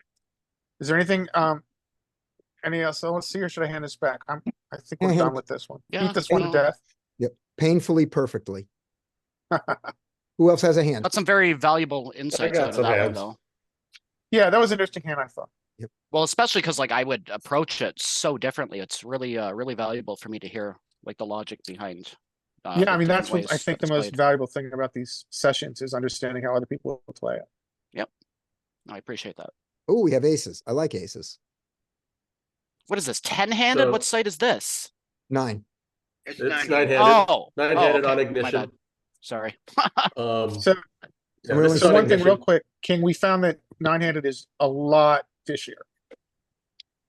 Then like nine. 10-handed or So it's 6-handed? six-handed. Six Oh, hands. okay. Yeah. I was gonna say I don't think I've Actually- ever seen a 10-handed online game. So Yeah. Yeah, and can someone just remind Don't me listen of to me. the stakes we're playing at? Is this 50? I see it. This is 50 NL. We got it. Thanks. This hand is at 50 NL. Excuse me. So yeah, so ace is obviously raised now. This is going to go multi-way here, and this Oh, this this- hand. Yep. sorry, do you guys like target 6 max or 9 max more? Like as 9 max. cash players, cash regs? 9, I like 9 6 because max. 9 because they're softer. I play both. Oh, okay, moving on, sorry. Yeah. A lot to that point, I've actually I moved from 6 max to 9 max just to see the sample size of the I mean the play is much fishier. You're gonna get fewer Really? hands, Okay. fewer hands in per hour, but the play is much fishier. And I've been experimenting and just playing strictly 3-4 tables of 9 just to kind of get a feel for the difference. And it's considerably different in the Really? player Okay. pool. Yeah. Interesting. I Okay, wonder sorry why to derail. recreationals want to play 9 max more than 6 max. Anybody have any idea? Maybe they lose their money not as quickly. I would think it would be the opposite. More Rex would be looking for more action. Yeah, but Yeah, My I don't know. theory is- I think what they think is there's more money on the table, so they want to play 9 max. Yeah, that Yeah, makes I think my theory is a lot of those recs are coming from a live environment where they're used to just playing 9 max. And, oh, that's what I play. I'm going to play that. It's Okay, also that true. yeah, Yeah, that makes sense. that makes sense. Yeah. So we got super multi-way here with aces.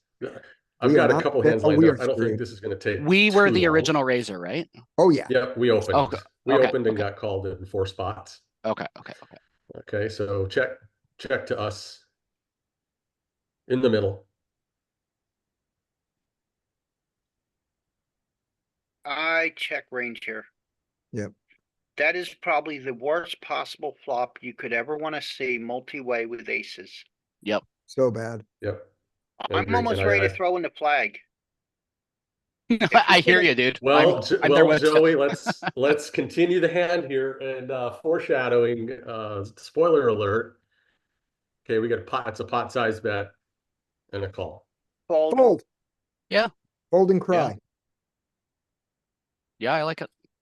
Okay. I Yeah, don't didn't like think it, this was- but I agree. I didn't. Oh, you I folded? didn't think this was. Yeah. Oh, Awesome. yeah. I folded. We get Would the you have grand not reveal. folded? You were surprised, like you would have Yeah, called. the way you were talking is like, oh no, he's gonna lose more on this. Oh yeah, no. This, like I said, this But- one probably isn't going to take that long. I have another one lined up behind it, but just so It we takes see great here. discipline to actually be able to fold that. Yeah, I mean, it's just 100. Most players will never be able to do that. Absolutely, you're right, Joe. And So while this is a you're good ahead- example of the guy in the back seat just going crazy when he gets checked in. Well, Wow. Well, he thought he had the That's best not hand of the crazy. back He door. has a hand in range. What do you think of his sizing, Joe? Do you think that's appropriate? No, not at all. His Okay, sizing's so he tough. went a little crazy. That's true. So, go back a step before you folded. Just here, let's just see what your equity is. Okay. Sorry, I might have just belched on mic. I thought I muted myself. Okay. You did. Yeah.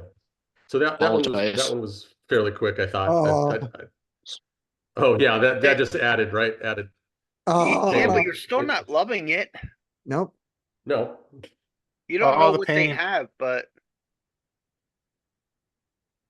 You're certainly liking it. see, the way I see is that one pair of hands. Yep. When there's multiple players still actively fighting for the pot, like there was a bet and a call. You could be ahead. There's a good chance you're still ahead, but there's more cards to come. And when you're ahead, you're probably not going to be able to win much more. Yep. Because if the pot gets too big, then you can't be ahead anymore. Yeah. And then Yeah. when you're wrong, it could cost you a lot of money when you are not ahead and you're just calling off because you have aces. Yeah, That's what I see a lot happen. No, absolutely.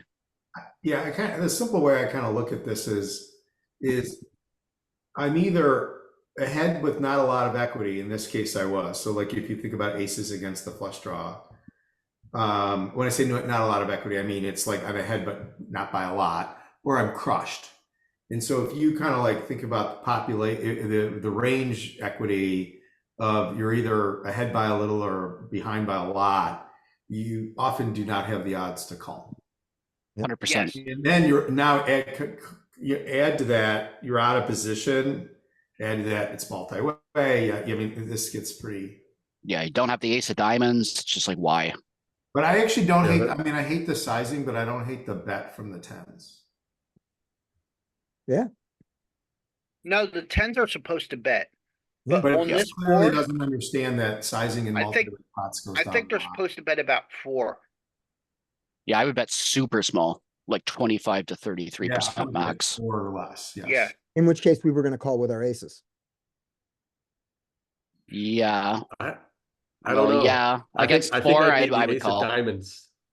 Yeah, you really want the ace of diamonds, but you don't have it. And against a bet of 4, are you gonna fold? You're gonna I Or in a wouldn't. call. You're still in the same predicament. You're either slightly ahead or way behind. Yeah, but it is an odds question, and the reality is what you're gonna do is if you call, you're gonna call and fold if they keep it up. And that might be okay. I don't know. This is where I get a little confused. I mean, that's how I would play it for the record. Yeah, Josh, multi-way is so. just incredibly complex. I just play multi-way very carefully. Yep. Like Larry's talked before about watching the Jonathan Little, and I went back and watched it too. He talks about getting out early. Mhm. Exiting early, it's called. But Yeah, ace- if he bets 4 here, and then you could be way behind. He bets 4 here, you call, then he'll bet 12 to 15 on the turn, and it was a blank. But if you were good on the flop, you're still good. Then you get another blank, and then he's going to be betting 30, 40. And then almost the whole stack's gone, and I mean, I know in practice I will call a lot of flops, and I know like a lot of blank turns, they don't really change things too much. But if it's still multi-way and he's still barreling, I will be able to get out of the way. I'm not just gonna say, oh, it's the 2 of clubs I have to call because I called on flop. Like, it's like, yeah, I'll see one, maybe I guess like my miracle card. You can think of situations where the button is going to stab and give up. And so I think that against a 1/3 size bet and a call here with aces, you really have to call. But you call and you say, well, okay, I mean, if they keep it up, I'm done. I'm getting out early. I mean, it's the difference between getting out early and getting out really early because. Yeah, exactly. I mean, I think, but you have to say, I'm done if they keep it up. Yeah, absolutely. Yeah. And that's kind of, I know that's how I would approach it. I think for a 1/3 bet and a call, not a raise, that it's too early to get out. I think I could be wrong. Yeah. Okay, another hand. Yeah. You should have used a smaller sizing. You could have gotten way more out of us. No, because we turned the Or- ace. Sorry, way more out of the table. I meant way more out of the hand. Yeah. Well, he could have gotten way more out of us. I mean, we all agreed they were calling. I mean, most of us agreed they were calling, and that's fine. I mean, that's Maybe not way more. Couple more Oh. big blinds. Once I hit one, yeah. I'm if I stack off against the straight with my set of aces, I'm no. I wasn't suggesting that. Yeah, I get that. I'm gonna be okay with it. But Scotty, if you and I play together, feel free to do that. Yes. Oh, I do. That's my biggest. This is an interesting spot. All right, so we've got 2 broken stacks here that are in the pot right now. 3 betting this 100% here. But what sizing are we going to? 14. 9, 12. I think 14 is an out of position sizing here. No, 9, 12, 13 and a half. Yeah, 14 is fine. 13, 14. I would think this is more towards 11, 12. If you look in solver for in position I'm squeeze. less inclined to size down with the RFI and then a caller behind. Let's see. just- What Yeah, I mean, I guess maybe I don't know. And with if so many this is- people behind us, I don't want to let in kings and I don't want to let in aces into the hand. Yeah. I don't mind Well, sizing He, up. he split the difference between us. You know these players because and this is a Jonathan Little thing. In fact, I was just looking at it. Is the 60.9 big blind stack here a limper? No, he opened. RFI. No, I know he opened here, but is he a limper? You mean I doesn't? don't remember. Yeah, I mean, I think that's a very important question to ask here, because if he Oh, wow. if he Looks like he is, is. Big time. yeah, he limp first in 67%. That's crazy. Wow. No, See, no, that actually- was, You're really. that's a limp fold are- stat. are So not he's that- limped Oh, folded 2 out of 3 times. okay. Limp folded to an ISO. Yeah, I think that you got to give him credit for a decent hand here. And so I don't know what to do with that. I think, I mean, I don't know if it's 12 or 14, but it's not huge. Put the So HUD you're- back up. Let me explain something from old time that I think still holds true. All right, what? He has a pre-flop PFR of 11. The way I have always looked at that is early position, it's half of that. Middle position, it's about even with that. And late position, it should be about double that. Okay. So if you want a quick guesstimate, he's raising from early position, so his range is probably like around 5 to 7%. His VPIP's pretty tight too. Relatively tight. Yeah, What's he's it very show? passive. What's it show on his thing? Is it straight across the board or? You wanna know his VPIP across each position?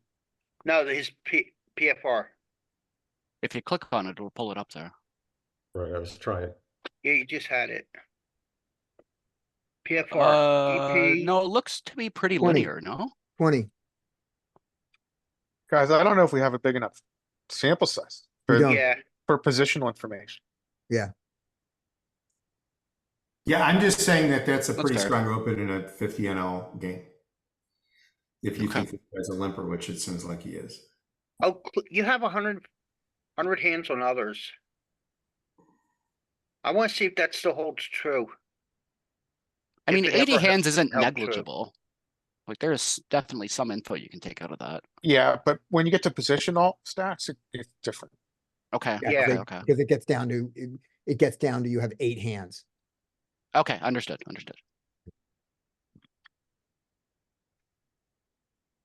All Yeah. right, so we're splitting hairs with the 12 versus 14. Yeah, so go but that was all in 13. the argument for 3-bet sizing, right? Yeah. Yeah. I'm Okay. siding with him. So you had said that, like, I think like 14 might be the out of position raise. I think Yeah, the I out of think it position is. raise is 20.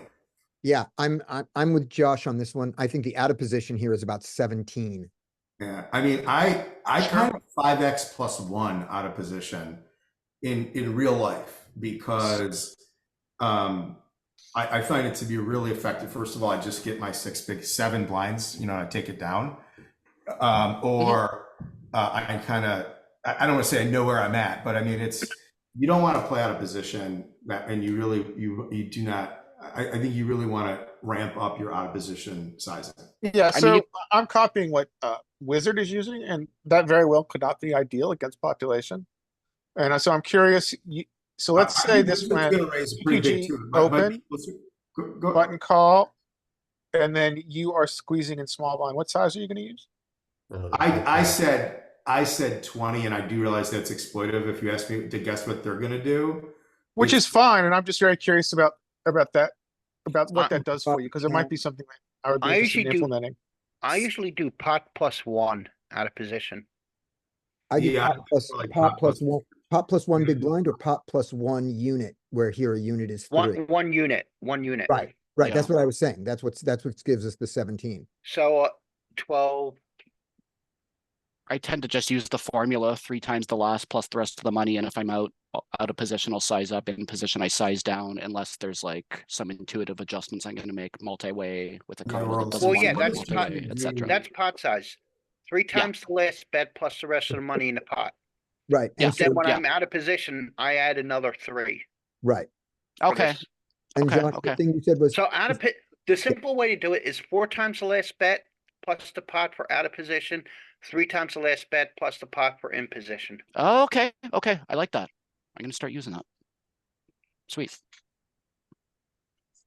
Yeah, because I feel like that half a big blind or 1 big blind, in or out of position doesn't always make as big of a difference as I would like it to. And then one thing, King, when you said you would do pot, you would do 3 times the big blind plus the remaining money in the pot in position and size down. That's going to make you a little smaller than what Jonathan Little's standard is. Jonathan Little's standard was pot size in position, pot size plus the last bet out of Now, position. if there wasn't the caller, Okay. Oh, then yeah, then it's just 3 if times. there wasn't a caller, I would just do 3x. Yep. Yeah, Absolutely. yeah. No, 100%.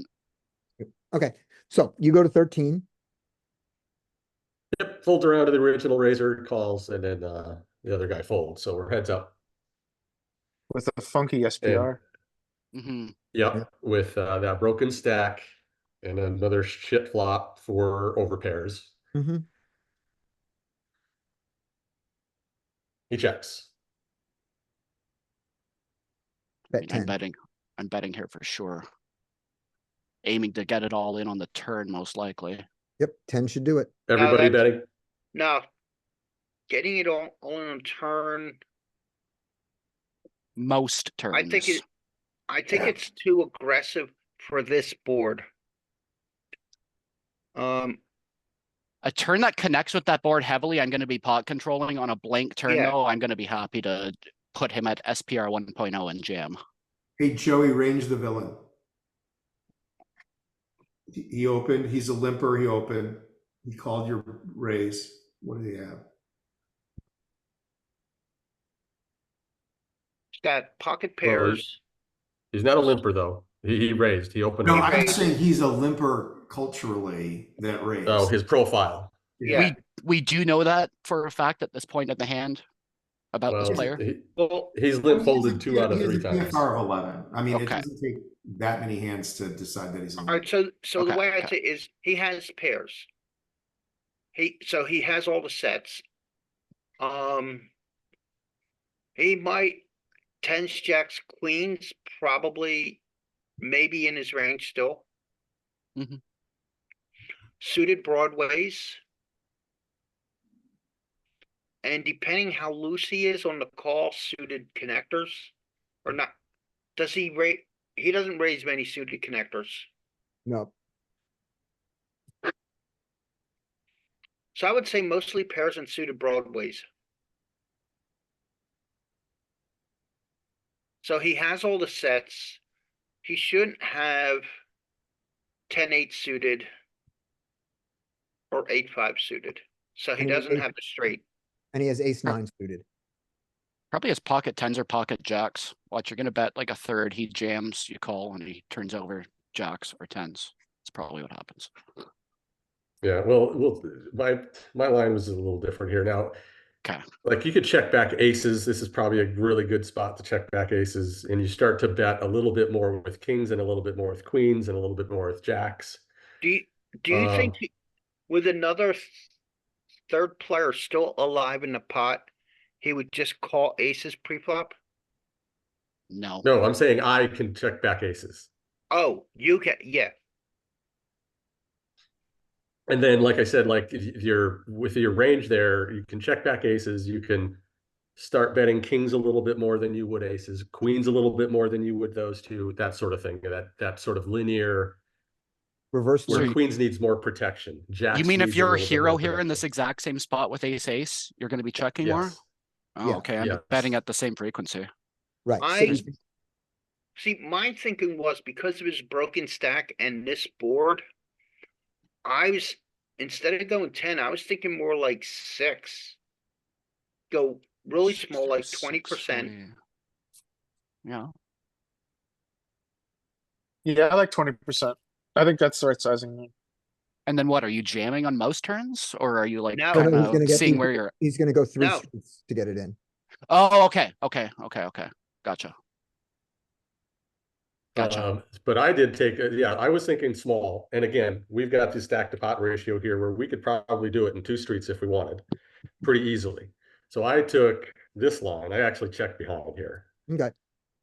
Yeah, so I think you definitely want, if you want to get it in on most boards, you want to do it on the turn because if he's afraid of the flush, he shuts down on the river if it comes. If he's trying to get the flush, he shuts down on the river. You want him to chase a little bit, and you've got a better chance on the turn.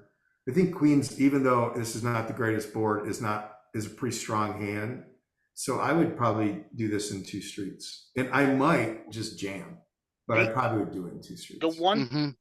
there's one math argument against 2E when you can, is that we have seen recently a video from GTO Wizard where they had a spreadsheet. If you go 3E, you will get more money in the long run total mathematically than you will with 2E or any other sizing. Okay. I think that Larry being just true. posted it. Okay, there it is. Yeah. I see it. When you're using 3E and 2E, what does E mean? I've never heard that. Oh, geometric. Oh, 3E is I see, basically geometric. Okay, yeah, I got it. 3E is basically planning 3 evenly sized bets according to the pot to get everything in by the river. Smoothness. No, I hear Yeah. exactly what you're saying. Yeah, When you said geometric, exactly. I know what you meant. But yeah, I don't know. In this case, I think I want to get my money on the turn. But You know, I don't really like checking this flop here. Like I'm always going to be betting this because, like, especially without the queen of clubs, like why, like a board that's so connected here, that's just kind of so shitty for you. Why let him peel a free card? And I don't even I think don't think doing I'm it against in him this- checking. this. He's Okay. peeling the free Not card. horrible. Here's the thing, King. Against the hands that you're worried about with the free card, he's peeling anyway. Okay, that makes sense. All right, Yeah. that makes perfect sense. So, All so right. you can get money from the peel, or you can accomplish something different with the check, and there are trade-offs. The one thing I wanted to add when, Mike, when you were saying going reverse linear on this, I think you go reverse linear with the added thing of, and you get to check more in every one of those pairs. When you have the club, you get to check more. When you don't have the club, you bet more across, Yeah. across Yeah, I that agree. pair. So your queens, your queens need a little protection. Your queen without the queen of clubs needs a little more protection. So that argues against the check, but the check is still not a 0%, and you rolled a check, so that's fine. A large factor of me betting is for protection. Yeah. Like that's But- the majority. Right, but reason. think about, before we move on from this, protection is a very strange thing, which is the hands that fold to your 10, to your bet of 6 and your bet of 10 had almost no equity. The 8 is not Understood. folding to 6 or 10, and the flush draw is not folding to 6 or 10, but the ace deuce offsuit is, and it might hit an ace. Moving Yeah, on. okay. So No, that makes a lot of sense. Yeah, so then Yeah, you I do get think bad it's love a really return. good point. I mean, protection against a flush draw doesn't exist. He's Right. calling. Right. But all you're getting protection is against the king of the ace, or the independent king of the ace. and they are very low. Yes. But you get the 8, the worst card, the second worst card. Yeah, in the- second worst card of the exactly. So Why G bet? here would be about half, right? So if you were to Geo, you'd be bet 15 and then bet 50, and then you bet half again, and that would get it in, But now we are no longer going geo. which is fine. Mhm. I like your sizing. Oh, Such a nightmare. God. I hate it. So we checked and he let out. Yeah. Yeah, I mean, you call this, he jams river. And are you gonna be comfortable calling rivers? No, you fold to Well, the river. You fold to the river. You Joe. can fold to the river. Yeah, you can call the turn and fold to the river. Yes. You're allowed to do that. Just thinking Oh, with pure just- MDF, you're gonna have some call range that folds the river. It And this just feels so bad to me to be calling this and then he jams with SPR 0.5 and I fold. I'm like, why would I call this turn? because they don't always jam the river. That's why. But boy, is it miserable. I would expect them to jam there like 9 out of I 10 would too. times at I least. would too. Okay. What'd you okay. do? With value or as a bluff? Both. I mean, against a 50 NL player that has a. If I'm villain and I take this line, I'm ripping it on river 100% of the time. Right, but you're not villain. That's Yeah. one thing we always do is that we think in our terms, I know. I'm trying to not as not much. a fish term. Who sometimes they might just want to say, "Hey, I'm going to give my one shot here. Well, who said We I'm not a always think- fish? Huh? Who said I'm not a fish? All right. Sorry. So, I was Go ahead. giving you some benefit of the doubt. Right. Okay. so Mike, so he So bets the half pot. consensus here is that everybody is calling. No, I guess against a weak player. I'm just arguing against, a I'm strong just arguing player. against the thought process of if I can't call the river, I can't call here. Okay. Yeah, I think we But call here. I'm Think probably you've folding here. Capped yourself, right? I mean, his bluff range should be increased because it went check, check. So I think we call to this side. But it's a four-liner. It is a four. It's a hellish board, but we're not guaranteed continued aggression. Yeah. Well, I did, Joey, you'd be proud of me. I did I fold, like and I didn't know if that was just super nitty or not. I mean, it's just, and then just to, again, here's wait, I show like it. known. How come he doesn't show him? I appreciate the discipline being able to Oh, fold in was a this, spot like that. There they go. Yep. That makes sense. Oh, I mean, he had the one hand, right? That makes Yeah. sense. That beats me, That's the or one. that I beat. Besides the draws, Yep. yeah. That's the one. but yeah. And he So was I just betting- wanted to check that with the aces hand, and then this hand seems nitty, but I don't feel like it was too terrible. No, those are super interesting spots. Agreed. See, And he thought, oh, sorry, you were saying, Joey. hang on, let me, While you're thinking, then I'll say my thing quickly. and then He we thought check that out. He thought that he was What was betting the his turn? jacks for protection against your ace king. 8 diamond. 8 of diamonds. Scotty, what were you saying? I said, your player with the jacks, he thought that he was betting his jacks on the turn for protection against your ace king. Yeah, for value. Yeah. I'm sure he thought he was betting for value. In this solver. Yeah. Queens are mostly folding. Yeah. Okay. I also don't like his. You got it heads up. I don't right? like his bet. Yeah, well, it did go to the flop heads up. Right. What's our checking frequency with this combo on flop? I think it was about 50%. You want me to share Can real we- quick? and show Yeah, it? sure. Yeah.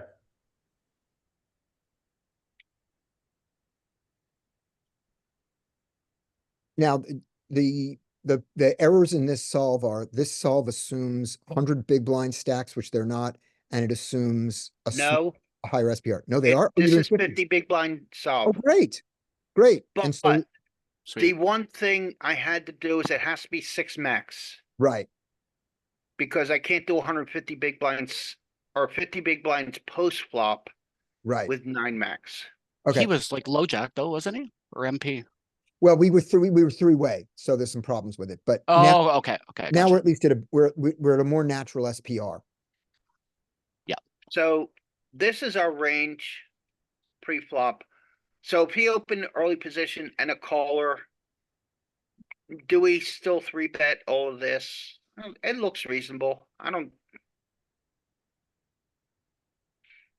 I mean, I tend to the- cut out the king 10 suited. I and mean, you stuff like could that, show but- this multi-way free and then heads up post. Cause you could have the original RFI call. And the second, well, you're not gonna have any flats in this actually. Right. Never mind. You're not gonna have any flats. in okay, this. well, I already have all of the hands set up. Yeah, let's do this So one. I don't want to show, I'll go back and show the other pre, because we can do that, but I don't want to do it. Actually, we can't because there's no flats in position. Right, yes, true. Alright, so the first thing I saw here is under the gun is supposed to bet this board, Yeah, this is pure Yeah.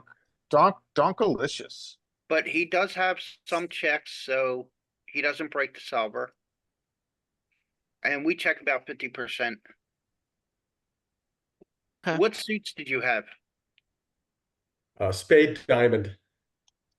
Spade, diamond. That checks more often than 50%. So you 60%. bet more with queen of clubs. I So was wrong. I was Pretty exactly wrong surprising. with I was exactly wrong with the clubs. Yeah, the clubs do more betting. I Not I the would think clubs they would do check more. less. I agree. Did you, I agree that we were wrong. Can you go through the aces and kings as well and see if that heuristic holds? What do you mean aces and kings? Can we Like, look at roll over them. range and look at aces and kings of the in position three batter, please? Yeah, so that No, heuristic oh, holds. you're- for kings. You're looking for the suit? Yes, I'm looking for suit heuristics. Okay, So it Kings holds for it does. kings, but aces, it's interesting. It breaks down for some reason. Maybe it's this is because we're blocking continues. I'm not yeah, sure. well, the aces. Most of the flush draws he's gonna have in range is gonna be ace high. Yeah, so we're blocking So- continues. So Yeah, that's our why ace we of want club to check. blocks more continues than the king or queen does. Yeah, that makes sense. So it goes check, check. And he does have some bigger betting. He went 50%. And that's definitely part of his range here. And then our queens are,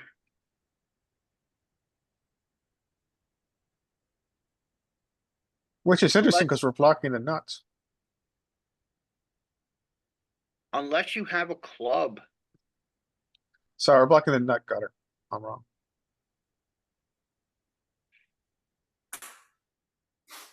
these are like, this Yeah, actually spade queens are hard. shook. So I guess against population, this is probably a great fold. I like it.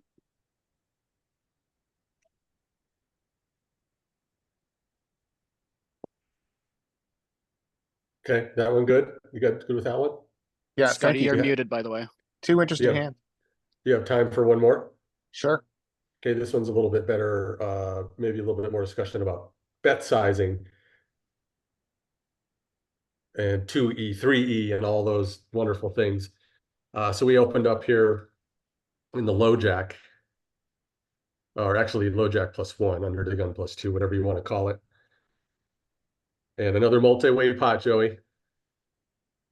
Except we do get a good flop. Yes, I knew I was muted. I was on the, I was on, Oh, the- okay. I answered the phone. Okay, Gotcha. here we go. So so- checked from the big blind, and we're middle set. This is a similar situation. I pretty much am going to check range, especially on this kind of flop. What Do you about think check eight- raise?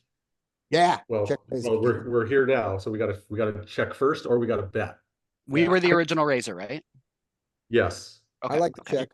Check. Yeah, I like a Check out of check too. position. Especially since we've got a recreational in position, most likely with his broken stack and his flat in position. I think we can classify P3 or whatever that is as a recreational.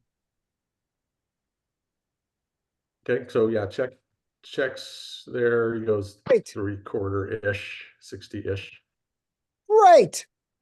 All right, so now here's the sizing. This is where we got to start thinking about sizing, because notice Yeah. the deeper stack in the big blind and the broken stack in the cutoff. I'm going pot 18, 18.12. I would go exactly pot to the chip. Why? So that's okay. So 18, 20, 1 second, 20, 40, 23. 70, 60, 50. Yeah. I mean, whether you get one call or two, you're going to be able to size to get all of the money in. And with this combo, you're going to be happy to do so. Let me throw out a crazy idea so I can get yelled at here. We got probably we've got 85 to 95% equity. I will call this too. That'll Can we Is slow in play my- at any frequency? 100%. Yes, I agree. I think this is a bad slow play because the turn is too likely to go check, check, check. Yeah, And okay, then that and makes then you don't sense. get to get the money in. Well, and also turns that like super wet turns that are annoying to deal with as well. That's why I prefer betting, but I Yeah, do Yeah, this may slow not be play an this at some ideal slow frequency. play board as well. It's not Okay. ideal. Do you So- ever slow play it or like 0% slow play? Me, 0. Okay, So okay. Okay, range Are- the cutoff, and what are you trying to get to call with your pot? Am I correct? Your pot size bet in this case is a 28 big blind bet. yeah. Alright, let's step back one little bit. Let's look at just basic theoretical heuristics before we start looking at exploits. Okay. This is a bad board for our range. Yeah. The cutoff bet large for a multi-way pot. Therefore, we don't have many value hands to raise to have a balance here. So in those spots, we tend to call more often than raising. Okay. So our range, if we're gonna have a calling range here, if we're gonna have, with our range, our primary play is call. So because of that, our top set and middle set then fall into, at some frequency, calling. Yeah. But they also fall into, because we're not going to be doing it very often, a highly polarized bet when we bet. Yeah. Okay. Now, and also going one step further, if we're going to raise, I'm targeting the larger stack. Yeah. 3E for the larger stack, we can bet about 15. And even if the cutoff folds, there will be 38 in the pot, and he'll have about 105. Then we can go, all right, so let's go 20. Yep. So there will be 78. 48 in the pot with about 100 left. If we go 40, there'll be over 100 and he'll have about 80 left. So I think 20 is about 3E. And that would be my target for, I would target the bigger stack, and 3E for the bigger stack is about 20. Yeah, so like I don't know if I'm right here, but I don't like this tendency to try to get 3 streets on such a wet board. I kind of agree with that. Yeah. Hold on No. one second. Oh, no, Justin? no, I'm not saying that. I'm definitely going 3 streets. I'm just saying that I want to get all my money in ahead on the turn because of the shutdown. See, the thing that I used to do it for quote protection, but again, they're always calling or they're frequently calling. Now I'm doing it because I don't want to shut them down. And they shut down on the river when they miss. I mean, unless they're bluffing, but the point is they're going to shut down a lot on the river. So I want to get them in the pot. I want to get the money in on the turn. But I could be wrong because I'm incorporating learnings and observations that I would need to talk to someone who knows a lot more than I do. That In Well, this, you're first of all, a lot of people do that because they're afraid to see scare cards. Hmm. Like, what am I going to do if another card falls off? I don't know how to play. No, not because I'm afraid of the Oh, card. okay. yeah, he's afraid of Well, them shutting down on the heart. also, you will get. How do I explain this? All right, you're going to lose some draws on the river that miss. But with smaller increments of betting, you're going to have more 8s. Well, you're going to have more marginal hands that can call you further. Therefore, that should balance out, or maybe even make more by the river if they're calling you with a more marginal range of their value hands when they get to the river. Yeah, you're going to lose the hearts that miss. But if you're getting him to call down with 7s by going with smaller increments, that will make up for the hearts that you're missing. Okay. That makes sense. Yeah. And I mean, one other thing to keep in perspective here is that we've got such high equity that both lines we're talking about target profit from different parts of his range. So they Mhm. both have validity. Yeah. When you have this much equity, usually solver is going to give you a number of options Mhm. because it's targeting profit from different portions of villain range. So And what then also, Uh, and another point, if we're going to have to go so large to get it in on the turn, either on the flop or on the turn, we're probably gonna lose flush draws anyway. Yeah, I'm not necessarily First of committing all, to the other getting. thing that you said that I really want to think about, and again, unfortunately, I just don't know if I'm right about this, but I'm more interested in the 7-2 big blind pot stack here because he's the stronger range. You know, the first guy check called, if I'm reading this right. Yep. The second guy actually bet. Another issue is that Well, no, we can the first assume that the guy- imposition player is recreational because of his bet size multi-way and because of his starting stack size. For that Yeah, reason, and I I'm think gonna- there's a higher likelihood he's going to stack off with ace nine. I'm gonna add some context. That's another reason why I'm targeting the 72 blind. Let stack. me answer why the check call does not cap his range. He 100% of the time was supposed to check, and he's 100% of the time supposed to call.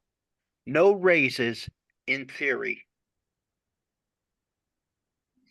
Okay, let me ask a question because, okay, what if you had a set of nines and you were the big blind and you check and it goes check, check, bet, and you've got a set of nines on a wet board or a, you know, dry board, whatever you want to call On it. this board, 100% I'm calling with a set of nines. Never raising. And I don't know, I'm raising, but I hear you. All right, I'm going to add some context here because I do remember this hand. It was fairly recently. The broken stack, I remember him being kind of fishy. I don't remember exactly how fishy, but I think that the bigger stack also was a pretty big, like kind of a whale-ish type player. Yeah, so you can see both of these Six. players are Yeah, pretty ridiculous. Even with the smallish sample size, you can tell that they're For sure. in the But wreck this- category. I Yep. think this argues for 3E. Those stacks, those stats. The VPIP of 44 and 46. And the thing about 20 is if the small blind folds, it can easily be 2E for the cutoff. Yeah.